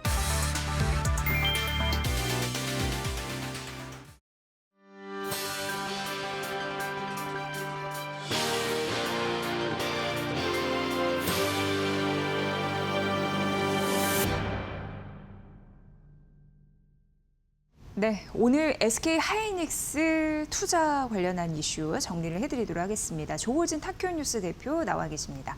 대표님, 안녕하세요. 예, 안녕하세요. 네, SK 하이닉스 청주 쪽에 뭔가 투자를 크게 벌릴 것 같다라는 느낌 들군요. 어떤 예, 이슈입니까? 예. 어저께 이제 공시가 나왔는데 SK 하이닉스가 원래 청주에 그 주요한 공장이 한 곳에서는 이천에 있고 또 한 곳에는 청주에 있습니다. 근데 청주에다가 이제 한 7천억 정도 원래 투자하려고 했던 금액보다 더 늘려서 이제 투자를 한다라고 이제 공시를 했습니다. 그래서 그 해당 공장에서 나온 메모리를 갖고 그 전 세계적인 그 지금도 초과 수요가 심각하지 않습니까? 초과 수요를 일부 이제 해소하는 데 쓰겠다라는 것이고, 근데 여기서 중요한 것은 무엇이냐? 이 투자 기간을 좀 화면에 보시면 이게 다 공시에 나온 내용을 이제 정리하신 건데 투자 내용을 보면 투자 기간이 25년 11월, 그러니까 이미 투자를 시작했어요. 그래서 이게 나왔던 공시인데 여기서 어제 나온 공시는 뭐냐? 원래 당초에 했던 공시보다 더 증액을 했다. 얼마 증액했냐? 7천억 정도 증액을 했는데 왜 증액을 했느냐? 전체적으로 이제 생산 일정을 당기면서 뭐 이거는 사실은 SK나 이제 삼성전자가 지속적으로 이제 청와대에 요청했던 바이죠. 그래서 그 요청한 부분 일부 이제 수용되니까 SK하이닉스도 그 공기가 당겨지면서 그 증액도 됐다 이렇게 말을 하는 것입니다. 근데 여기서 주목할 점은 무엇이냐? 지금 말씀드린 점도 중요하긴 하지만 더 중요한 내용은 시작일이 이제 작년 11월이었고 종료일이 32년 12월 30일입니다. 그러니까 실제로 청주 공장에서 메모리가 나온들 이 메모리 나오는 기간이 언제냐? 32년에 이제 마무리가 되니까 실제로 실제로 시장에 메모리가 이제 뿌려진 건 33년이나 봐야 됩니다. 그러면 지금 26년이니까 앞으로도 이제 6년이 더 남았다라고 보시면 되겠습니다. 이런 맥락에서 그 이번에 공시를 보시는 게 좋겠고, 그다음 또 하나 우리가 메모리의 초과 수요에 따라서 많은 분들이 지금 초과 수요가 언제 해소될 것이냐라고 주목하시면서 그 초과 수요를 해소할 수 있는 주체는 당연히 전 세계에 있는 메모리 3사밖에 없으니까요. 이 메모리 3사가 언제 증설을 하느냐 이렇게 동시에 물어보게 되는데 적어도 이제 SK하이닉스는 가시적으로 가장 먼저 증설이 되는 것은 33년이나 가능하다라고 보시면 될 것 같습니다. 네. 그러면은 그 기존 대비해서 투자 규모는 더 커지는 거고 대표님 말씀하시는 거 들어보니까 32년 12월 30일까지 이제 투자를 하게 되는데 그러면 그 32년도에 메모리 생산이 늘어나게 되는 거네요, 결국. 그렇죠. 예, 그러니까 32년까지는 현재로서는 적어도 SK 하이닉스 입장에서는 더 늘어날 메모리는 없다라고 보시면 됩니다. 그래서 지금 알려드린 공시에 따라서 이제 33년이나 증산이 가능하다라고 보시면 될 것 같습니다. 네. 그런데 우리가 하나가 더 떠오르는 이슈가 있어요. 그 삼성전자와 SK하이닉스의 어떻게 보면 합작인데 광주에 800조 원 들여서 뭔가 반도체 클러스터를 조성하겠다라는 의지를 좀 밝혔잖아요. 이것도 한 축으로 있지 않나요? 예, 그렇습니다. 그래서 제가 지금 말씀드린 대로 아니 33년이나 돼야지 이제 메모리가 더 나온다면 한 6월 29일이었습니다. 좀 있으면 한 달이 다 돼가는데 그때 이제 그 이재명 대통령이 청와대에서 최태원, 이재용 두 회장과 같이 발표를 했는데 그 합친 금액만 적어도 호남 반도체라 했지만 사실 엄밀히 말하면 호남이 아니죠. 왜냐하면 전북이 없으니까. 그러니까 광주에만 이제 800조를 투자해서 반도체 뽑아내겠다라고 했으니까 그러면 이제 오늘 말씀드린 청주에서도 반도체 뽑아내는데 그러면 광주에는 800조 반도체 어떻게 되는 것이냐? 광주에는 800조 반도체에서는 지금 오늘 말씀드린 거는 증액이 7천억이기 때문에 800조하고는 뭐 비교할 수 없을 정도로 엄청난 규모를 갖다가 광주에다 투자하겠다는데 그 광주에 투자한 메모는 도대체 언제 나오는 것이냐? 언제 증설이 되고 그리고 이제 누누이 다 우리가 알고 있다시피 지금 메모리 가격이 너무 계속 올라가다 보니까 그래서 삼성전자나 하이닉스 주가 계속 하늘 높은지 모르고 이제 올라갔습니다. 그러면 결국 메모리가 증설이 되면 메모리의 가격이 횡보하거나 거꾸러지고 만약에 이거 현실화됐을 때는 삼성전자 하이닉스의 주가도 내려가야 되니까 이게 맞물리는 것이죠. 그러니까 동시에 이제 또 하나 우리가 그 머릿속에 떠오른 것은 도대체 광주 반도체 800조는 엄청난 숫자죠. 엄청난 숫자에서 언제 뽑아내는 것이냐, 언제 메모리가 실제로 시장에 나오는 것이냐라는 관점에서도 이 청주 공장의 공시를 같이 비교해서 보시면 좋을 것 같습니다. 네. 근데 청주 공장 투자, 뭐 광주 반도체 클러스터 투자 이런 부분 실체가 있는 건지 이런 부분 잘 따져보게 되잖아요. 예, 예. 어떻게 보세요? 예. 그래서 이제 네. 그 광주 800조 반도체 뭐 삼성전자를 지금 논할 건 아니니까 적어도 하이닉스가 이제 광주에도 투자하겠다고 했으니까 그러면 해당 공시가 있어야 되는데 해당 공시를 살펴보면은 제가 오늘 그 말씀드린 청주 반도체랑 비교해야 되는 것이 무엇이냐? 기간이 없습니다. 호남 광주 반도체 800조 투자한다는데 해당 공시 보면은 언제 투자를 해서 언제 시작한다는 공시 자체가 없어요. 더 중요한 것이 무엇이냐? 이사의 소집일이 없습니다. 그러니까 이사를 소집하지 않고 그냥 부랴부랴 이제 공시를 했다 보시면 됩니다. 어떻게 보면 이건 좀 지금 거래소에서 엄밀히 말하면 하이닉스한테 주주를 보호하기 위해서 거래소가 있는 것이니까 하이닉스에 대해 이제 경고를 해야 됩니다. 아니 너네는 도대체 이게 엄청난 투자를 한다고 하면서 왜 이사 소집일도 하지 않았어? 이사 소집도 없이 이게 하겠다는 거야? 라고 물어봐야 되지만 이건 당연히 이제 그렇지 않고 이제 진행되어 있습니다. 하지만 아까 처음 말씀드린 청주 반도체 그 7천억을 갖다 증액한다는 공시를 보면은 거기 분명히 무엇이 나와 있냐? 아까도 말씀드렸다시피 시작일이 있고 끝나는 날이 있습니다. 그리고 더 중요한 것이 무엇이냐? 이사회 소집일이 있고 이사회 소집일에 맞춰서 이사들이 해당 사안을 했다가 승인을 했다, 가부를 갖다 결정했다라고 나옵니다. 그럼 그 말은 무엇이냐? 청주 반도체 7천억 증액하는 것은 이사회 소집일이 있고 해당 공장이 언제 완료된다는 기간도 딱 정해져 있는데 광주 반도체 800조는 숫자가 더 엄청나게 큰데도 불구하고 소집일이 없고 이사를 모으지 않았어요. 그러니까 이사회가 결의하지 않았다는 뜻입니다. 당연히 그러다 보니까 언제 이 해당 공장을 갖다가 공사를 시작하고 언제 마무리한다는 시작일과 종료일이 없습니다. 이런 맥락에서 아까 좀 전에 나왔던 질문, 청주 반도체는 확실하게 33년쯤 되면 거기서 반도체가 증설돼서 나올 것이라고 여겨지는데 하지만 광주 반도체 800조는 언제 거기서 이제 반도체가 증산이 나온다라고 우리가 가늠하기 어렵다. 그래서 거꾸로 말한다면 실제로 반도체가 나오는 것이냐라는 관점에서는 좀 모호하고 실체가 좀 이렇게 신빙성이 잘 가지 않는다라고 보시면 될 것 같습니다. 네. 그럼 대표님 말씀을 정리해 보면 청주 반도체 증설 같은 경우에는 그 사실, 그러니까 팩트의 느낌인데 예. 광주 반도체에서, 그러니까 광주에서 반도체를 생산한다는 거는 약간 기정사실화는 안 된 것이다 이렇게 느껴지는데 그렇게 그렇죠. 결론을 예. 내도 될까요? 예, 맞습니다. 그러니까 예. 아까 말씀드린 청주 반도체는 이사회 소집일도 있고 그리고 33년, 32년 10월 30일 못을 박았으니까 33년부터 물론 이제 그게 큰 공장을 갖다가 짓다 보면은 어디선가 갑자기 이제 착오가 생기고 그러면 이제 그 실제 공기가 늘어나는 경우가 다반사긴 합니다. 어쨌건 현재로서는 우리가 32년 10월 30일까지 마치겠다라고 주주들에게 약속을 했죠. 그러면 우리가 그 약속을 일단 믿는다면 반면에 광주 반도체 800조는 언제 시작을 하고 언제 마친다는 내용이 공시에 없어요. 그리고 제가 거듭 말씀드리지만 상장사에서는 이사들이 이렇게 중요한 어떤 투자에 대해서는 이사들이 심사를 하고 거기에 따라서 이제 승인을 받아야 되는데 광주 반도체 800조는 액수는 더 크면서도 불구하고 하이닉스 이사들이 여기를 침해하지 않았어요. 그 말은 무엇이냐? 실제로 이루어지는가? 라는 어떤 질문에서는 그렇지 않다라고 보는 것이 현명하고 타당하다. 이게 왜 중요하냐? 지금 그때 6월 29일 날 이제 우리나라 당연히 우리 낮 시간이었고 이게 엄청난 뉴스가 쏟아지니까 블룸버그, 파이낸스타임즈, FT 할 거 없이 다 해당 뉴스를 쏟아냈어요. 왜?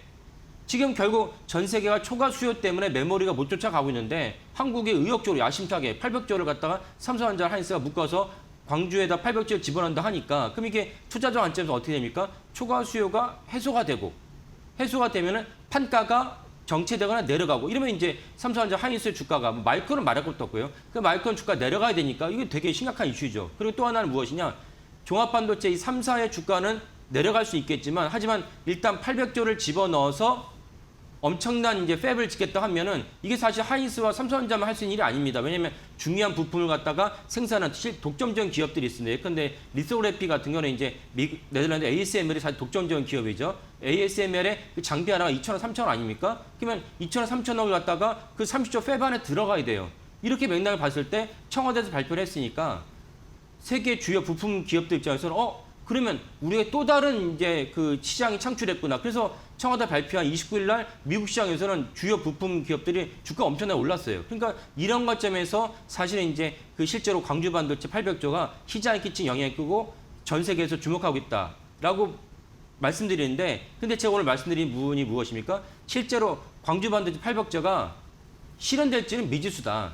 그런 관점에서 부품주 역시 안 갈 수도 있겠구나, 실제 매출이 없을 수도 있겠구나라고 보신 것이 타당하고, 그다음에 이 하이닉스나 삼성전자 관점에서 봤을 때는 증설을 통해서 우리가 판가가 내려가거나 초과수가 해소될 것은 적어도 30년이 없겠다, 30년 이제는 없겠다라고 보신 것이 타당하다라고 말씀드리겠습니다. 네, 우리가 항상 이런 전략을 짤 때 PQ 뭐 이런 거 계산하잖아요. 예, 예. 일단 생산 물량 이런 거는 증설에 대한 영향이 있기 때문에 알아봤고, 그럼 P 가격 이런 부분을 좀 살펴봐야 되는데 여전히 메모리 가격 상승이 유지는 될까요? 예, 그렇죠. 예, 그러니까 예. 좀 전에 말씀하신 증설이, 유의미한 증설이 30년 전에 없다고 보신다면 여전히 이제 내년과 그 내후년까지는 유의미하다라고 보시면 되겠고, 모건 스탠리 같은 경우는 이제 메모리 공급 부족이 28년엔 더 심화된다라고 전망하고 있어요. 그리고 JP 모건 같은 경우도 28년 이전에 유의미한 어떤 그 공급이 없기 때문에 사실은 현재 26년은 물론이거니와 27년까지도 사실 초과수요가 그대로 살아있다. 그러면 초과수요가 그대로 살아있다는 얘기는 무엇입니까? 메모리 판가 가격이 올라가고, 판가 가격이 올라가면 사실은 SK하이닉스랑 삼성전자 영업이익이 올해도 엄청난 영업이익이 양사 합쳐가지고 거의 630조쯤 영업이익이 예상되는데, 여기에 더해서 내년에도 더 늘어나면 늘어날지 줄어들지 않는다는 것입니다. 이런 맥락에서 이 수치를 갖다가 유념하시고, 이런 맥락에서 이 회사들의 주가를 갖다 같이 보시는 게 타당하다라고 말씀드리겠습니다. 네, 그럼 증설은 없지만 어쨌든 AI로 돈을 잘 벌고 있는지 의문을 해결해 봐야 되는데요. 대표님 어떻게 보세요? 예. 이 질문이 또 무엇이냐면은 예. 지금 현재로 이제 우리나라가 이제 적어도 SK하이닉스만 본다면 한 달 수익률이 거의 뭐 20%, 30%가 넘습니다. 마이너스가. 이 삼성전자도 마찬가지고. 그러면 왜 이렇게 조진 너 말대로 초과수요가 여전히 유효한데 거기서 이제 그 메모리 판가도 그때 유효하다면 왜 SK하이닉스의 주가는 이렇게 꼬꾸라진 것이냐. 300만 원 갈 것처럼 얘기했는데 지금 200만 원도 못 지키고 있는데 이 현실 어떻게 봐야 되냐. 그 중에 하나서 이제 주가를 갖다가 제시한 근거가 무엇이냐. 이 하이퍼스케일러들이, 그러니까 결국 구글이나 알파벳이나 메타 같은 이 엄청난 초기업들이 정말 그 사활을 걸고 엄청난 투자를 갖다 진행하고 있는데, 엄청난 투자를 진행하면서 실제로 그 투자를 하는 거는 개별 기업들이 결정하는 일이지만, 투자를 해서 실제로 이제 매출과 영업이익을 갖다 기록하고 있느냐, 이런 관점에서 아까 말씀드린 결국 AI가 꺾이고, AI가 꺾인다면 가장 그 공급망 중에 하나인 삼성전자, SK하이닉스의 메모리 기업들도 결국 주가가 꺾여야 되는 것이 아니냐라는 근거로 이제 작용하고 있습니다. 근데 그 얼마 전에는 아니지만 그 제가 최근에 그 블룸버그에서 찾은 이제 그 자료를 보면은 이미 벌써 5월 달에 2분기 연속으로 빅테크들의 그 자본 지출을 갖다가 그 사실 감당하고 있다. 자본 지출을 했는데 실제로 감가상각 이상으로 이제 벌어들이고 있다는 것이 이제 그 그래프로 확인됐습니다. 그런 맥락에서 실제 지금 보는 화면이 그렇습니다. 그러니까 이게 블룸버그 기사인데, 그 블룸버그 기사를 보면은 지금 이제 이미 벌써 그 주황색 줄이 이제 감가상각입니다. 감가상각이 자본 지출 넘어섰다는 걸 볼 수 있습니다. 2분기 연속 넘어섰죠. 그러면 감가상각으로 이제 국한되긴 하지만 결국 감가상각에 좀 지나면 이게 영업이익으로 이제 돌아온다는 것입니다. 그러니까 적어도 감가상각도 못 벌어들이는 이 엄청난 투자가 진행할 수 있느냐? 이 진행할 수 없다면 결국 AI도 정점을 찍고 내려가는 것이고, 메모리 반도체 기업들도 내려와야 되는 것이 아니냐, 이런 근거로 이제 자리 잡고 있지만 실제로는 그렇지 않다는 것입니다. 그러니까 결국 이제 물론 이제 구글이 오늘 실적 발표하면서 캐시플로우가 수십 년 만에 처음으로 이제 그 마이너스 돌아섰다는 충격적이긴 하지만, 왜 마이너스 돌아섰냐? 구글 입장에서는 사실 지금보다도 더 많은 투자를 하는 것이 3년, 5년 뒤에 바라보는 구글 입장에서 낫다는 것입니다. 그래서 투자를 했을 뿐인 것이지, 이게 투자를 해서 매출과 영업이익이 없는데도 투자를 한 것은 아니다라고 분명하게 인지를 하시는 것이 지금 보는 화면에서 나오기 때문에, 이 점도 동시에 인지를 하시면서 주가가 이렇게 내려가고 있는데 난 불안한 어떤 근거가 실제로 투자한 것만큼 돈을 못 벌고 있다는 그런 어떤 근거가 제시될 때 이 그래프를 기억하시면서 감가상각을 이미 넘어섰다라는 것을 인지하시면 좋겠습니다. 네, 말씀하셨다시피 알파벳 실적 발표 나온 이후에 삼성전자, SK하이닉스 조금 더 여유를 주는 듯한 예, 느낌이 예. 드는데 구글 AI 생태계 최대 수혜는 삼성전자다 이런 얘기도 나오면서 어떻게 우리가 삼성전자나 SK하이닉스 전략을 가져가야 될지 조금 궁금해졌습니다. 마무리 말씀 좀 부탁드릴까요? 예. 그 주가가 횡보를 하고 내려갔는데 그럼 언제 올라가는 것이냐라는 관점에서 제가 지난주에도 말씀드렸는데 결국 다음 주에 SK하이닉스의 잠정 실적 발표도 중요하고 엄청난 실적을 내놓고서 얘기는 되지만 예상과 실제 수치가 찍히는 건 다른 문제이기 때문에 그걸 확인하셔야 되고 그다음 또 중요한 이벤트가 무엇이냐 FOMC가 열립니다. FOMC에서 신인 케빈 러시 의장이 그 금리를 인상할지 좀 전체적인 기준으로 보면 그 금리를 인상하는 게 맞죠. 왜냐하면 ECB도 올리고 BOJ도 올리고 우리도 올렸죠. 그러니까 전 세계적으로 봤을 때는 금리를 인상하는 게 맞는데 인상한다면 한 25bp 정도 인상을 하겠죠. 근데 문제는 무엇이냐? 인상을 하더라도 케빈 러시 의장이 나와서 올해 인상은 이번 한 달 끝이다라는 멘트를 한다든지 아니면은 뭔가 점도표라든지 그 전체적인 갖다가 전망을 하면서 시장이 좋아할 만한 그런 어떤 멘트를 한다면 금리 인상을 25bp 할지라도 사실 주가가 엄청나게 폭등할 수 있는 그런 전기가 마련된다. 그래서 다음 주에 중요한 이벤트가 남아있고 이벤트를 바라보면서 그때까지도 주가가 이제 올라갔다 내려갔다 이제 반복되지 않을까라고 생각을 하고 또 우리나라는 이제 많은 분들이 주지하다시피 2배 레버리지 때문에 사실 예전과 다른 환경에서 지금 투자를 하고 있습니다. 이 때문에 하루가 멀다 하고 이제 사이드카가 이제 발생하고 있는데 이 부분은 사실은 좀 우리가 정책당국이 실수한 부분인데 이것도 어느 정도는 이제 줄여가고 있는 상황이니까 그래서 이번 주까지도 왔다 갔다 할 수는 있지만은 그래도 길게 보면은 사실 결국 이제 끝나간다. 그리고 다음 주에 FOMC를 주목해 보시면 좋을 것 같습니다. 네. 자, 이렇게 해서 SK하이닉스 그리고 전반적으로 반도체 영향까지 만나봤습니다. 오늘 조호진 타코인뉴스 대표의 분석으로 들으셨습니다. 잘 들었습니다. 예, 감사합니다. 네, 뭐 현재 시장은 장중 고점에서 약간 상승폭은 둔화되고 있는 그런 모습인데요. 정유 그리고 뭐 풍력에너지, 2차 전지, 전선 이런 관련주가 시장을 이끌고 있습니다. 오늘 뒷심을 잘 발휘할 수 있을지 보시고요. 저희 마켓나우 2부 내일 오전 10시에 여러분을 또 실적 요소 갖고 또 찾아뵙겠습니다. 함께해 주신 여러분 고맙습니다.